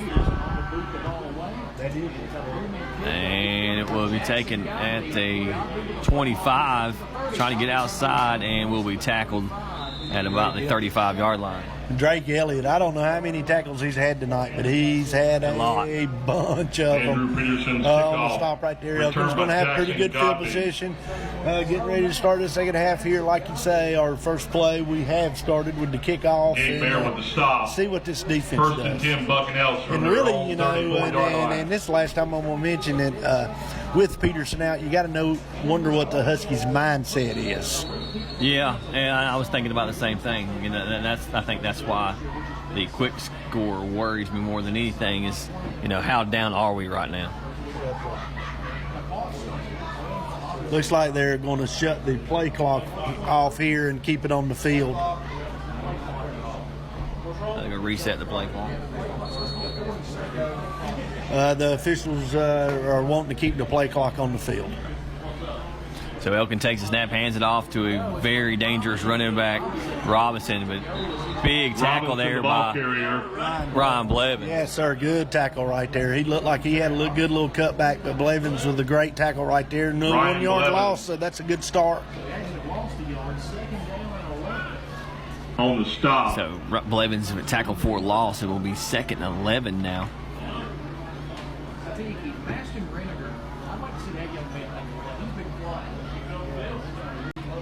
Second 10 from their 34. Motion a man. Give it to Ty Parson on the jet sweep. And Huskies thought they had him, brought him down. He reverses field and they block in the back. That was close. I think he missed it personally. You can say it was close, but again, I'm going to say we'll take it. But yes, it was close. I don't know if it was. I was being kind. Okay, I don't know if it's a block in the back or not, but that's a big one. We need to make that first tackle over here because I got worried when he changed fields. Baldwin got in there early and just missed the tackle. Done a good job slowing him down, but that's a big penalty. So we block in the back against Elkin. Illegal block. That's going to back them way up. Yeah, that's going to put them, way back here, and going to put them back on 20-yard line. It's going to bring up, second and about 33. So that's a big penalty there by Elkin. Will be second. This defense needs to take advantage of this right here if they can. Second and 25. High formation for Elkin. Turn around, and he's going to fake it, throws it up, and incomplete, out of bounds. Good. That's good coverage by Miller right there. Just really nowhere to throw that football, and he just sort of tried to force it in there. And that was trying to be a beaver-to-beaver connection right there. But And Mark, you wonder, when they went deep, they had success. They haven't went back deep since. They hadn't tried the deep play once. Right here would be a good. I mean, you're third and 33, so right here would be a good time. I mean, even if you got it picked off, it'd probably be as good as a punt. But this Husky team definitely does not need to let them off the hook right here.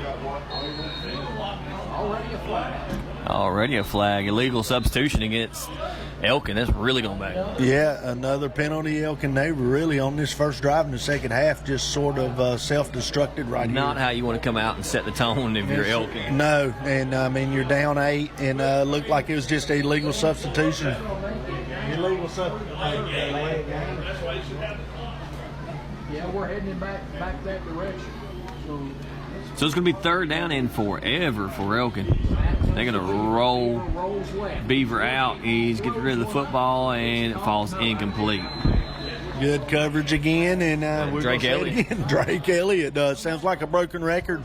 We got a little pressure in there too, a little bit, but incomplete. So we're going to come out and do what we needed to do with this defense, get a third down stop, and now we need to come back out, like you say, and this offense needs to get rolling like it was in the first quarter. Bowen Kraus going to stand at about the 50-yard line. Beaver standing on his own 1 yard. Beaver standing on his own goal line, and he's got all day. Gets off a punt, and it's going to take an Elkin roll, and it's going to stop down at about the 35-yard line. That was actually J.J. Mann that time. Ended up with a good punt and a good roll right there. And, of course, we was trying to set up the return, but he sort of kicked it where we couldn't return it. So good job by them. But the Huskies going to have pretty good field position here. Kraus comes out in the backfield in replace of Peterson. 4 wide receivers for the Huskies. Cox in the gun. 1st and 10 from the 35.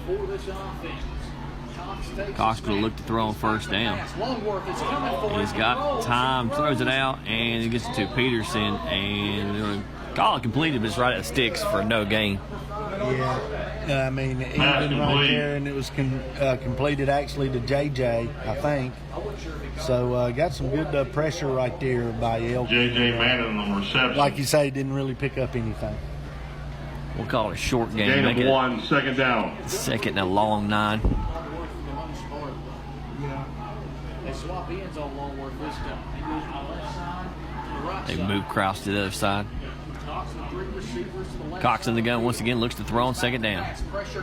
And he throws it across the middle and had Manning there, just short arm. He just underthrew that football right there. That's about all you can say. In the last few passes, Cox just hasn't looked comfortable in the pocket. And not in the last couple of series. He has not. I don't know if he's getting pressure, and hopefully, the interception, I don't know if it's still in his head. But no, 'cause that was a chance for a big completion right there. 3rd and 9 for the Huskies now, ball on the Husky 37-yard line. Cox back to throw. He's got pressure, gets rid of it, gets it back to Manning on a comeback. Great first down catch by J.J. Manning. Good job working back to the football. Great job by J.J. working back to the football. Cox done a much better job right there. The Cox pocket was starting to collapse at the end, and he threw a dart in there. He did. He stood in. That's a big completion right there, and a big first down. And a 2-point conversion makes it 32-27 North Wills. Viking Nation's come alive in the second quarter. Cox in the gun once again on first down. First down and 10 here. And they get out the quick screen to Austin Poe. He's got one screen. He's up the sideline and down at the 30-yard line. Good Pass complete little to Poe. screen pass. And the Huskies use that as an extension of their Moving running from game. stop. Yeah, and you may see it a little more without Peterson in, of course. But Another Huskies first yeah, we see down. that play a lot. They like to get Poe out in space, and he got a good block out there. I believe it's by J.J. Mann, and he picked up a nice 15-yard gain. Now we see Drake Elliott come in the backfield for the Huskies in the two-back set. Two runners in the backfield. Three receiver set formation here for the Huskies in the shotgun. Look for Kraus to get the handoff, and nowhere for Kraus to go. Defense is all over that. Like you say, they just know where to go on that one. Bowen Kraus, the ball carrier. I think, we're a long ways from Hampton. I could almost hear him telling Bowen, hit the Brought hole. down by a herd of elk. Yeah, he Led by Austin I mean, Longworth. Bowen likes to dance a little there, but yeah, that didn't. That was a big loss there. So we're behind the chains on second down. Second and 13.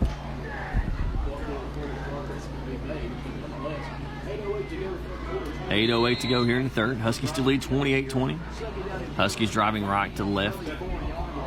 Cox in the gun on second down. Three receivers to the left side of the field. He's back to pass. Here comes He's back to Longworth. pass. And he gets across to J.J. Manning at the 20-yard line. He's still on his feet. He's down to about the 11-yard line. Manning's come alive here in the third quarter. Pass completed number 5. Sure has, and again, let's give Dawson some credit there. He's getting a little pressure, and he hung in there With the through that stop. football. That play took a Another Ashe route. County first Took a long down. time to develop there. So great job there, and then they're doing what they want to do on this opening drive of the second half. Yeah, he had that big number 89 bearing down on him, and he just stood in the pocket, made a great throw, gave his receivers time to get open. First and 10 from the 11. Sure did, and good job by Cox right there. Cox in the gun. Hands to Bowen, and he breaks 1-2 tackles. He's still on his feet trying to get outside, and he's finally going to be tackled behind the line of scrimmage. Kraus, the ball carrier. This is the one area of the field where you kind of really miss Peterson because you can just pull your way in. Yeah, and I mean, right there, Bowen done all he could right there. I thought he was going to get a few, and then he broke away It's second again, and down. they just ran him down, but lost a couple yards right there. Second and 14 from the 15 now for the Huskies. 4 wide receivers, 3 to the wide side. Manning, the lone receiver to this side.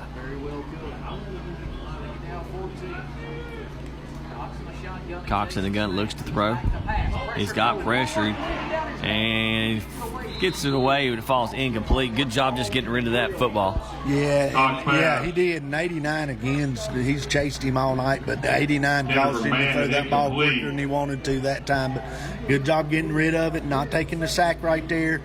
Going to bring up third and probably about 15 here. So another big play right here. Of course, you don't need it all. You're definitely in forced down territory. It'll be third and 14 from the 15. 6:30 to go here in the third quarter. Huskies opening drive of the third. They're going to motion Witherspoon.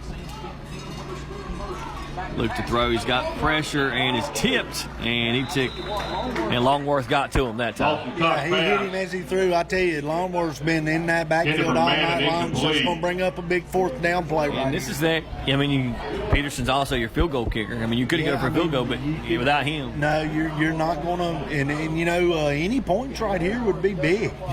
Oh, absolutely. So let's just see if they can come up with a big play right here. I look maybe something with Poe over there. You might run the quick screen to Poe. Looks like you got him outnumbered over there. They're sliding out a little now, but Cox in the gun. 4 wide receivers. He's looking right. And it is tipped at the line by Longworth once again. Somebody's got to block 89 here. That turnover on last downs. 2 or 3 They'll be plays first right and there, 10, he was bucket just a out. wrecking crew. So the Huskies going to turn it over on downs. Elkin's got a long way to go for a to get to 80 yards or 90 yards to get to pay dirt here. So let's just see if this defense can keep playing. It'll be 1st and 10 from the 14 for Elkin. See if this defense can come out big once again. Beaver under center.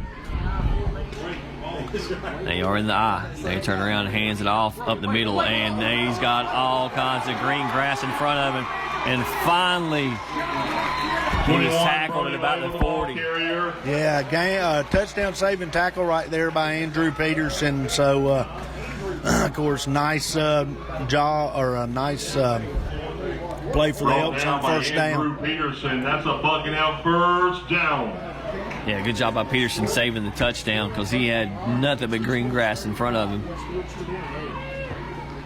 In the I formation once again, and they're going to hand it off to number 21, and the Huskies defensive line is right there. He's still going to get about 3 yards. Yeah, he's still got 3 or 4 yards right there. Like I said earlier, I believe Elkin's going to come out and run this football now. Beaver's limping a little, the quarterback, but he's a pretty tough cookie. Brought down by Ryan Blevins and a pack of Huskies. 2nd down. So it's 2nd and 7 now for Elkin.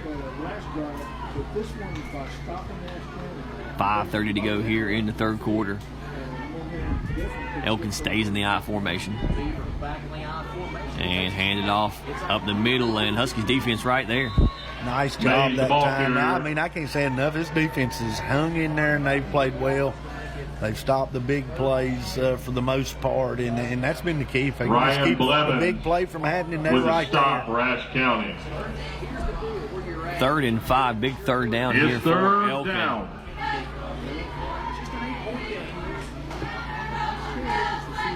4:54 to go here in the 3rd quarter.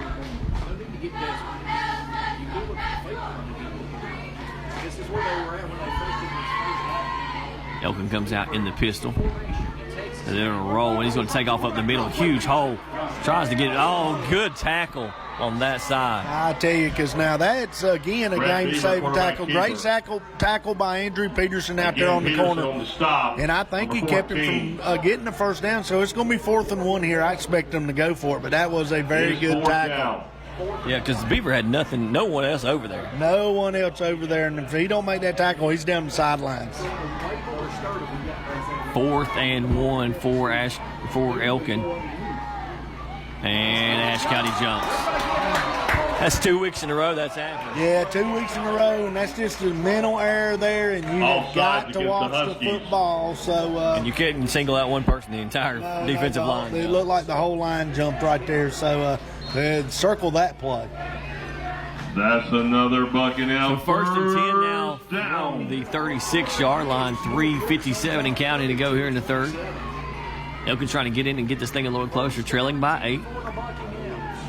They come back out in the I formation. They've had a lot of success in this drive. And they hand it off to the fullback up the middle. And hands off to Boom Beaver. And he's going to have the first down. Yeah, he don't get it a lot. But when he gets it, he usually gets 5-6 yards right there just keeping them honest. Giving it to the fullback right there. But he did get a first down. This defense just needs to buck up right here. And if you think back about it, I mean, the defense has been on the field a lot. Since about midway through the 2nd quarter, they've been on the field a whole lot. 1st and 10 on the 24 for Elkin. They stay in the I formation.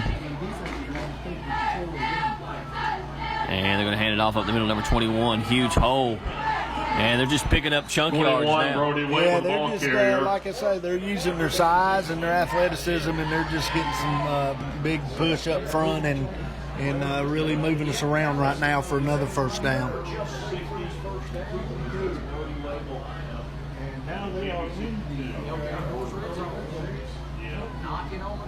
Elkin now on the 13-yard line, 1st and 10. Treadway, Bucking-Elk's first down. And they're going to Boots going to keep it. He's trying to throw it, and it almost picked off. Pretty close right there. Miller almost come up with a big interception. Beaver's pass broken up by number 11, pass, so that's going to bring up 2nd down. Elkin can get a first down without scoring. Yeah, just a few weeks ago, Jacob Miller had a pick 6 return. Yeah, that would have been, of course, really big. Let's just see if this defense can get another stop.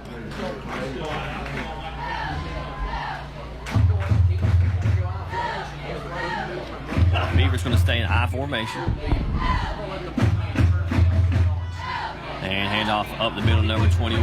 And Wable's going to be tackled short of the goal line. Brody Wable, the ball carrier. Good hole right there, and he picks up 4 or 5, so that's going to bring up, I believe, about Brought down by number 19, Keenan Witherspoon for the Huskies. It looks like these Husky tacklers are starting to Gain get a of little 6, high this here. We need to stay third low. down. 2:26 to go here in the third. Elkin continues to drive. 3rd and 4 from the 7. Beaver in the I once again. And hands off to the Sturdivant up the middle, and he's going to be close Cortland to. Sturdivant, Probably got the first down. carrier. Yeah, it does look like he got the first down, so it's going to be, they're going Brought to down have number 59, Jackson Kreider. 4 cracks here from about the 2-yard Ball with line. Camden Current. So let's see what happens here. You know, That's I mean, unless they go another for 2, fucking they'll Huskies can still come out of this score here with the lead. 1st and goal from the 2 for Elkin. They trail 20-28. Minute 50 and counting here in the third quarter. Going to get 4 chances here. They're going to stay in the I formation. They've pretty much marched down the field in this, and they hand off to Wable, and he is going to get Elkin touchdown. Got to give Wable some credit right there for Elkin. We had a chance to get him in the backfield by 2 Husky players, and he shook them off in a good, hard, tough run for a touchdown. Now, Mark, you going to go for 2? I'm at home. Yeah, I probably would. I don't know what he'll do right here. You might look for him to pitch it out here if we don't line out good, but and there's a lot of time. Yeah, he's going for 2, and they don't get it. So that is big. We've talked about this before. You know, they missed the extra point. They don't get the 2-point conversion here. That could come back to haunt him, but this Husky offense needs to find an answer quick. So Huskies hang on to the lead, 28-26. Minute 34 to go here in the third.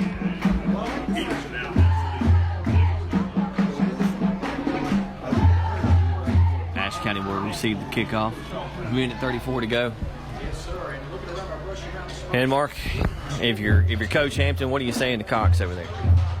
He's got to relax and play. He's been fine. I mean, you got to, you line when they're pushing them guys to the side of you. You got to step up a little bit. Fans, it's great to have WIFM radio. Mr. Joel Hooper and Darren Atkins here in the booth with tonight. But he's Your going to have game to of the be week, the leader. WIFM. Mr. Joel Hooper and Darren Atkins. Welcome to Grissom Stadium. And, because lack of a running game now it could play big, but we just got to keep doing what we do and make some daggone plays. Austin Poe deep for the Huskies.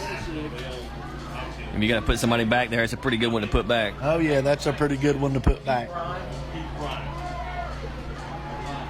Also, fans, it's great to have Wilkesboro's 3WC here in the booth with us tonight, broadcasting across the Wilkes County area. Aikman Chambers, Keith Bryan in the booth with us. Welcome to Grissom Stadium, 3WC. Minute 34 to go.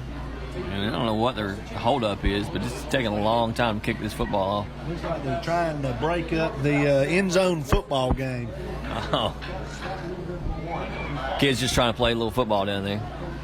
Yeah. Elkin set to kick the ball Ball off. back deep for the Huskies.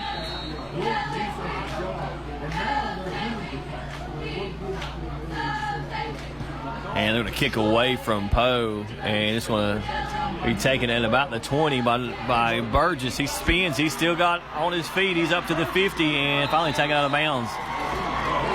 And he's going to come up a little slow. And he's always had shoulder problems. He took a lot of weight right down on him there. Great return there by Caden Burgess. You know, he done that last week about broke one here. Going to really give us good field position right here. So we need to, he's a tough kid, but he did land on that shoulder awkward. He's favoring him pretty good going across the field.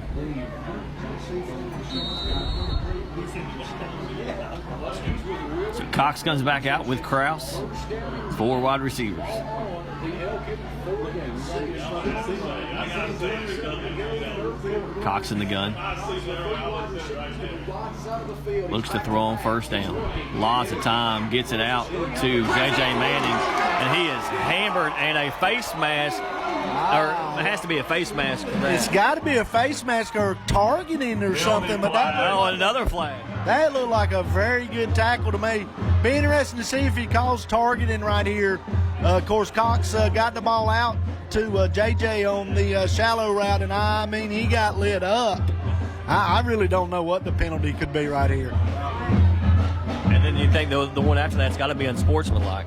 Yeah, because that was the Elkin player over there, you know, talking to him, so that's got to be unsportsmanlike. So let's see what the call is. Personal foul, targeting against Elkin. Personal foul, unsportsmanlike against Elkin. It's a lot of yardage. Yeah, and if I'm not mistaken now, you got a live ball and a dead ball. You can mark both of these penalties off.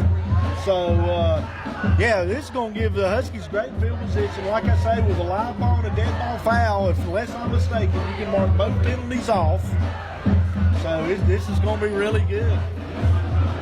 We need to definitely take advantage of this mistake. I don't blame the Elkin. I'd be mad. I mean, I'd probably get another flag right here. But anyway, this is a big break for Ashe County, and they need to take advantage of it. Huge break for the Huskies. Moves the ball all the way up to the 19-yard line. Cox in the gun, looks to throw on first down. Throws it toward Austin Poe. It's picked off. That's just an athletic. Got a flag on the play. I don't know what it's going to be on, but I mean Dawson. The hold against Ashe County is the call. Okay, yeah, that's a bad mistake right there. He just pretty much he locked up on Poe, and I mean I can't think of number one's name again. Ty Parsons. Yeah, Ty Parsons. I mean, that's just not the big play by Ty there. Just not a very smart play by the Huskies right there. As far as you just got to execute better. That's a big turnover. Of course, we still got the lead. And if you're gonna make that throw to Poe, maybe put a little air on and give him a chance. Yeah, there wasn't much chance for him to make that play. Right, you got to throw that one pretty much where only your guy can get it. Beaver comes out in the gun. And handoff is to Robinson across that side, and great tackle on that side. It looks like it may be Peterson once again. Robinson, the ball carrier. It was Peterson making the tackle over there once again. Yeah, Andrews come out here playing a lot better in the second half. He's played a well of a football game here tonight. Also, like to welcome Sky Zone TV from West Jefferson, North Carolina, here in the press box with us tonight. Sky Zone TV, welcome to Grissom Stadium. So with 30 seconds to go here in the third quarter, Huskies still lead 28-26. Second no gain, now. second down. Back on top after a Joe Ray Morrison touchdown run on the two-point conversion, 34-32 Eagles. And Beaver looks to throw. He rolls out. He's got pressure. He's got Blevins, and it tipped to intercept. Oh, what a flag. Pass intended for Renninger, incomplete. Like it's going to be pass interference.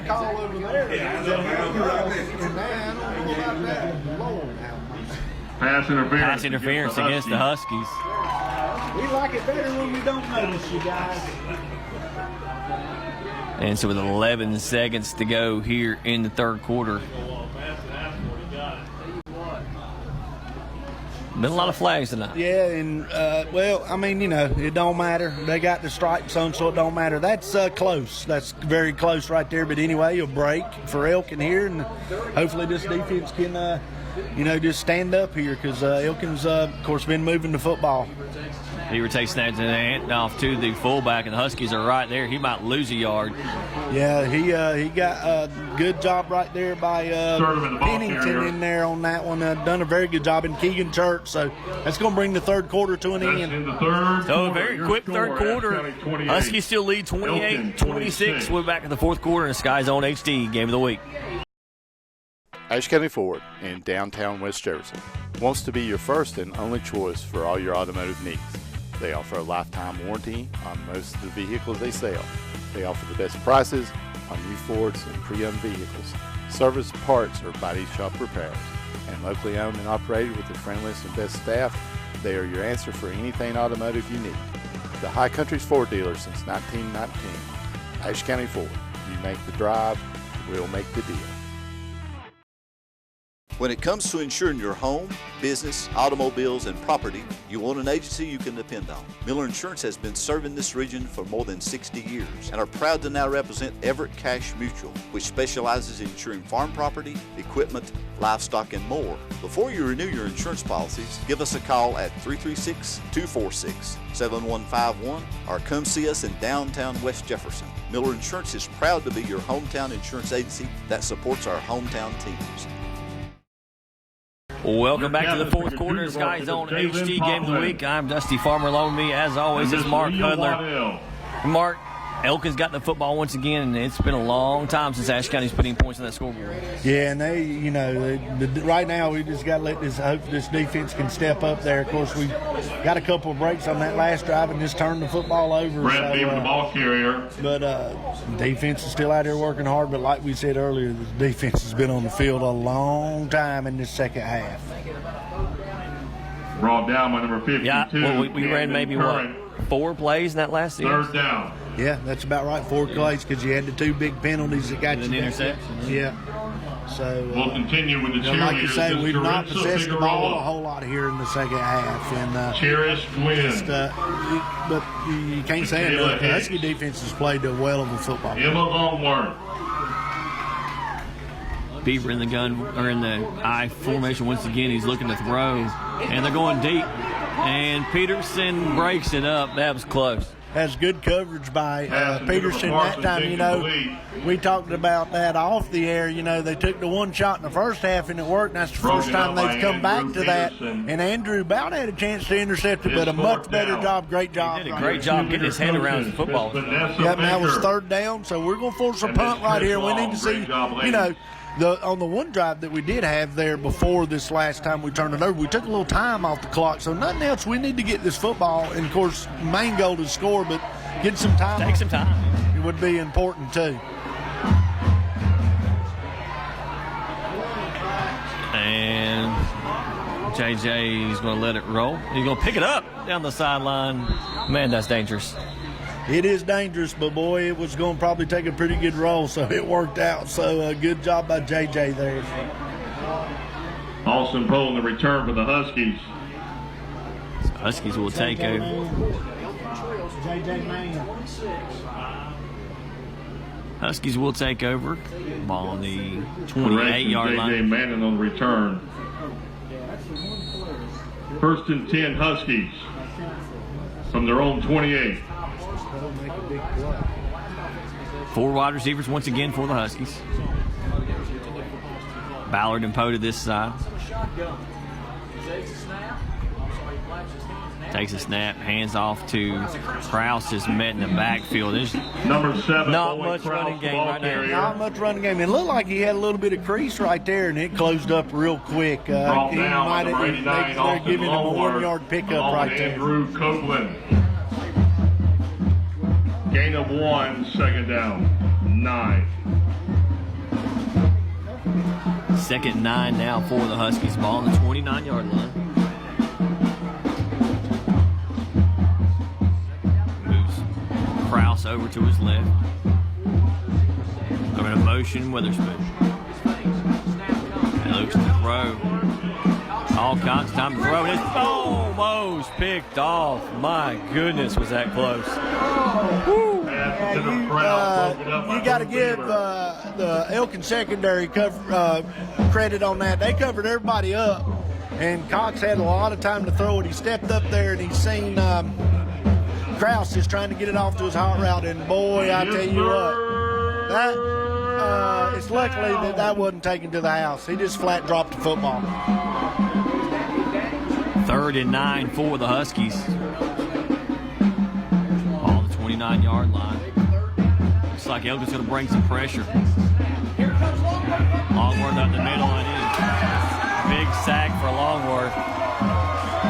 Dawson Cox, sacked by number 89, Austin Longworth. I tell you what, this second half, Austin Longworth has lived in Ashe County's backfield. Finally got him a sack after chasing him all night long.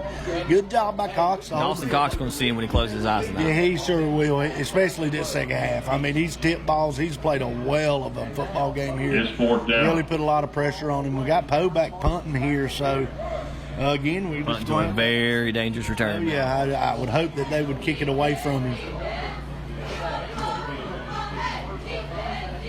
Elkin might be bringing some pressure. And Poe gets it off. Good punt. Backs him all the way up to his 40. He drops the football. And Drake Elliott is there once again.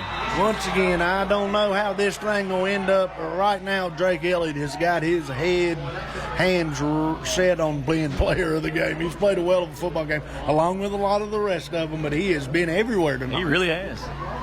Special teams, defense. He came in and blocked a little bit. 35, come in the backfield and blocked a little bit, like you said. Ty Parson has thrown his gloves to the side. It was I'm guessing the gloves' fault on that punt return. Okay, yeah, I guess it was. And here again, we're going to say it once again, this defense has got to be getting tired, but they just got to see if they can step up right here.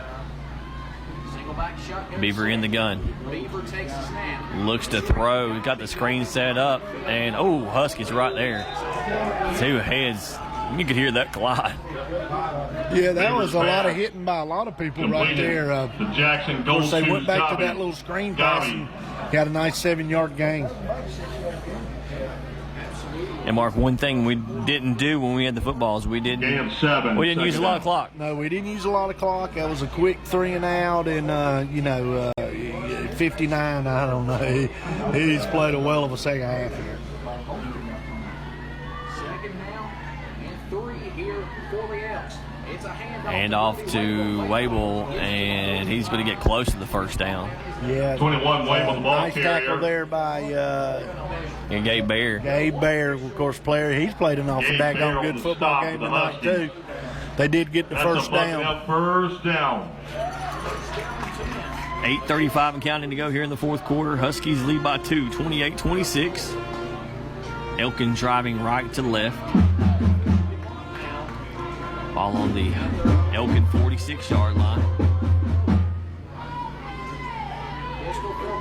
Beaver takes the snap. He's going to roll. He's going to try to cut up in that. Big defensive line's going to tackle in the backfield. Yeah, good job right there. Lost a yard. Pennington or Keegan Church in there again, and Red Beaver, the ball carrier. And Jacob Pennington as well. Yeah, and also Blevins and Jacob Ball Pennington. down by Good job there. 72, Keegan Church.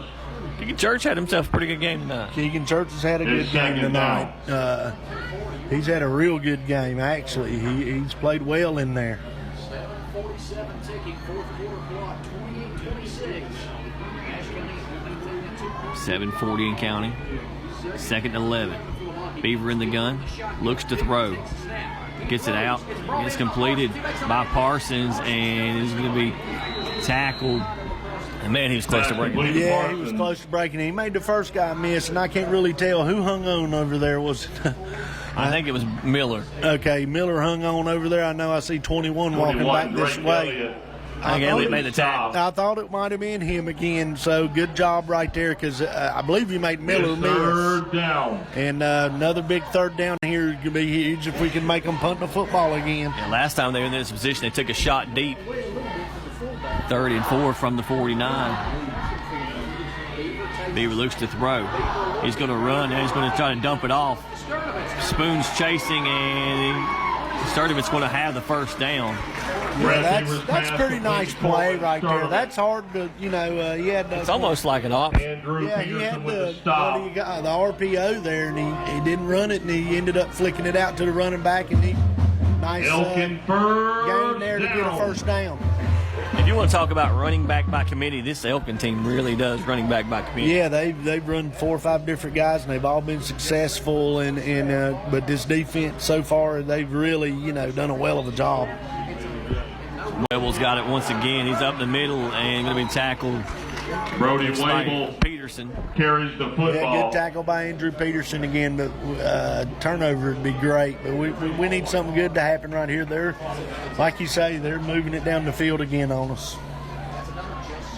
Brought down at the Ashe County 25-yard line. That's another Buccaneer first down.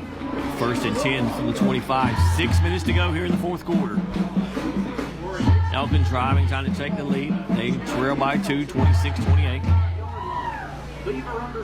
Beaver hands off to the fullback up the middle to Sturdivant. Sturdivant, the ball carrier. He's going to pick up maybe 4 yards. Yeah, and I mean, Elkin, you know, right now, well as they're moving the ball on the ground and everything, and like you just mentioned, the clock's at 5:44 now, so they're going to use all the time Brought they can. down by Colby See if they Baldwin. can't punch this thing In in. a perfect world, they would like to just drop down, score, not leave much time with it. Not leave a whole lot of time, and you know, Gain of 3, this second Husky down, offense 7. has got big strike capability, and just hadn't played very well here in the second half.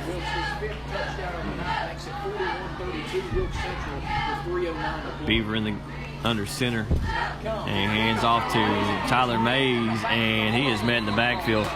Mays, You know, the ball carrier. he was our Dr. Pepper player to watch, and the Huskies really have shut him down. They sure have. They've done a great job against him, and right there, how Brought about down that by Camden Curran. senior in there, Baldwin Going there Ryan with a big Blevins. stop It's in the backfield. 3rd down. The Baldwin's played great tonight. There's a whole lot of defensive players you can call their Oh, names out. absolutely. The defense has played very well. 3rd and 9, big 3rd down for Elkin. He's going to roll to his right, looking to throw. Got pressure up the middle. He just throws it up. Turn around. And it's incomplete. And the Elkin fans want a flag, but I think it's just pretty good coverage. Pretty good coverage. I mean, he looked back at the ball and he tipped it there at the end. Great job, actually, by Jacob Miller right there to knock that away. Good chance going in the end zone. So now you got a big 4th down and 10 play here. Don't know what Elkin. Of course, they got a lot of options. I'm sure it's going to be something with this quarterback. He's played a well of a game, bringing 7 back in. But yeah, it'd be interesting to see. Somebody said here, just listening here, so I might take a timeout and make sure I got what play I want. This is a huge play right here. Huge 4th down. 4:35 to go here in the 4th. 4th and 9. Beaver takes a snap, looks to throw. He's got lots of time. He's throwing deep, and he's going to throw it up for grabs, and it's going to be intercepted. J.J. Mann with a huge interception, and it looked about like that the Elkin guy was going to take it away from him right at the end. But J.J. used some strength right there. I think it's J.J.'s. Yes, sir, number 5, J.J. Mann. That's a huge play. The only thing is we are pinned right here, and boy, wouldn't you like to see number 44 in the backfield right here. So we've got to, we was here, what? man. Coach Farmer. Pass intercepted. I'm not going to run through the press box tonight, but, Football. 2 years ago down here, this is eerie to the same thing. We took a shot right here and come up with a big play. Cox in the gun, stands in his own end zone. Hands off is to Krause, and he's going to fall forward, try to give him some room. Yeah, and that's a good job. I mean, you picked up, 1 or 2 yards right there. So, Bowen Krause, the ball they're carrier. getting him back to the line of scrimmage. And if you've ever watched Sunday Night Football, you can just hear Chris Boomer going tick, tick, tick, tick, tick. Oh, yeah, no doubt. Because, I mean, if this No Husky gain. team It's can second get a down. couple first downs to get this ball outside of the goal line, it'll be huge. Cox standing in his own end zone once again. 2nd and 10. Hand off to Krause. He tries to break the outside.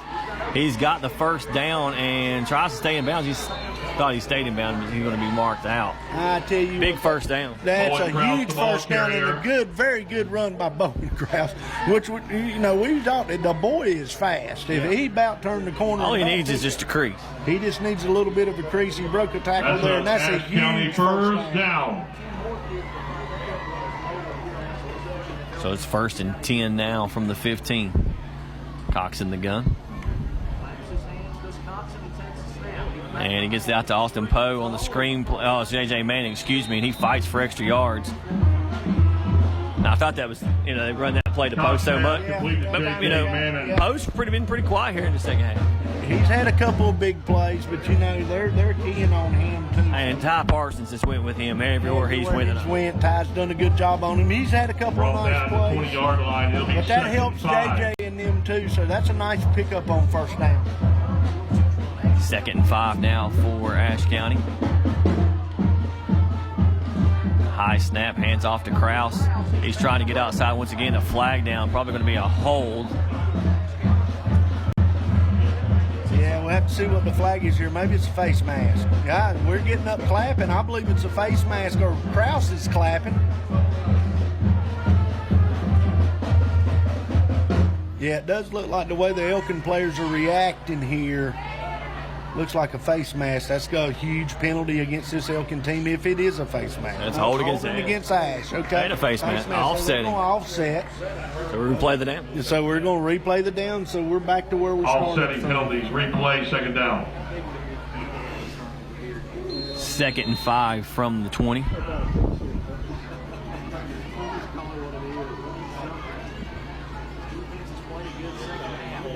.254 and Elkin's going to take a timeout. Ashe County's going to work that play clock a little bit. Timeout, Elkin. I mean, they got to. 2:54 left. You got to work the play clock here. You got a 2-point lead. You got to, of course, 2 hands on the football. And, well, you know me. I'm Mr. Conservative, old school, but you know this Ashe County team will continue to throw the football. It's just got to be careful and be smart with it. And then especially with Peterson out of the game right now.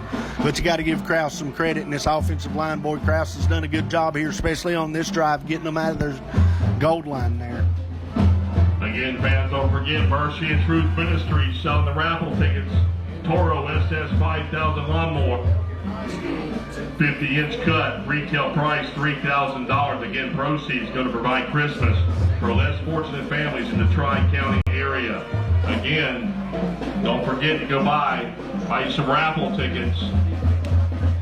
So with 2:54 to go here in the fourth quarter, Huskies got the football 2nd and 5 from the 20-yard line.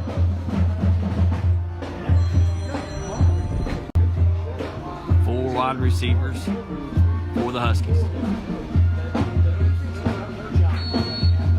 Again, it's 2nd down. Austin Poe split way out at the numbers. Kraus in the backfield. Doing a motion Witherspoon. And off to Kraus. He's trying to fight for extra yards, and he's not going to get much, if any. And he probably got right back to the line of scrimmage, and you know what? Right there, he's fighting there for a little yardage. You can't fault the kid for fighting, but I just soon see him go down right there because you don't want him tugging for that football. I will say this, Mr. Kraus had both hands on the football like you're supposed to. Good He's job limping as he comes off the field. I bet he comes back out there unless they just got to take him out because he is one tough little kid. And why Elkin uses their second timeout, we'll take a look at some other area scores. Wilkes Central is up on North Wilkes 41-32. East Wilkes leads West Wilkes 41-28. And we still have 7-7 Allegheny and Starmount. The Watauga game is a final. They handle Alexander Central at Alexander Central 42-10. And sort of surprising that the score's so big, but it's not surprising that Watauga won. And I don't know, can you say it's surprising? Because no. They'll have a big game coming, and they just seem to do what they do. They're very good at what they do. So back here at Grisham Stadium, it's 3rd and 6. Third down. From the 19-yard line. Cox in the gun, 4 wide receivers. 89. Yeah, make sure you know where 89's at. Cox looks to throw. He's trying to get it to Poe on the post. He's got him open. He's at the 50, 40, 30, 20. Austin Poe on the post route. That was a great throw. You know what, 40 yards, right? And, you know, I said Austin Poe had been quiet, but, man, he come alive. And I think I told you, hey, he'll be okay. And there you go. You get a big play from your big play receiver. Great throw by Cox. Good time. I thought he'd overthrew him when he first turned it loose, but, boy, he put it right in there, and that's just huge. Elkin's down to 1 timeout. 2:33 left. You're going to try it. Like you say, you got to have 2 hands on the football. Elkin's only got 1 timeout left. And a flag. Illegal substitution. Ashe County.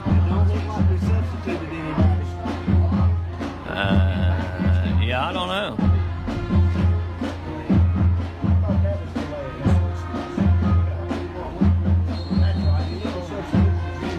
So it's a delay of game call. Delay of game penalty on Ashe. So going to back them up. But the big thing here is we got to get this 2:15 off the clock, but we do need probably another first down here.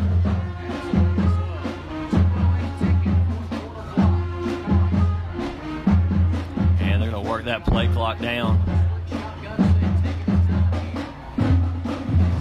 Handoff is to Krause up the middle. He stays on his feet. Bowen Krause, the ball carrier. Brought down 1:15 count. Yeah, he might have got a yard right there, but the thing I like, Elkin have any time left. I think they've got one timeout left. He's probably trying to keep it to see if they can get the ball back, because, of course, they're going to have a good chance of maybe getting the ball back right here. But unless I'm wrong, they've got one timeout left. But the thing I like seeing right here is Krause is holding that ball with two securing that football. Cox with Krause and Elliott in the backfield. And Elliott makes the block. Krause trying to get outside. And he will stay in bounds and get close back to the original line of scrimmage. Krause, the ball carrier. And Elkin will use their last time out. Minute 10 to go. And the big thing there is you do get Elkin to use their last time out with a minute 10 left, so that's a help. Do you run the football right here, or do you throw the football right here on third down's the next question? Knowing this Ashe County team, I'll bet they throw. I'm going to say they're going to go for a first down. They're always aggressive, so a pass would not surprise me. But with no time, because they're just very aggressive. But with no timeouts left, I might just try to run it twice too. Yeah, that's true. You can. Run it twice, work that play clock. With a 40-second play clock they have in high school now. Yeah, I'm sure they're. With the 40-second play clock and everything else, I'm sure they're talking about that. And let's just say I expect a run, but it would not surprise me at all if they go for it here. And Mark, if Ashe County holds on and wins this football game, one thing we probably don't say enough, and we probably should, hats off to Coach Hampton. Oh. Man, the adjustments he made this last 2 weeks is unreal. Yeah. It's just unreal. This may be one of their best coached games they've had. I agree. And last week, we seen Coach Hampton at the Pee Wee games, and like we told him, the defense looked like knew what was coming. Cox in the gun, and they're going to hand off to Krause up the middle. He's got a hole. He's close to that first down, and he's going to be close to the first down. And they're going to move the chain.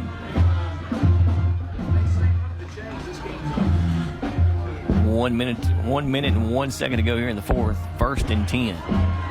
Krause, the ball and a first down. Did they give them a first down? They not. Yes, they did give them a first down. I believe unless there's something crazy happens here, this Husky team is going to come away with a huge road win and keep a 9-game conference streak alive. And I don't think anybody expected that. Absolutely not. And Huskies are going to take a knee.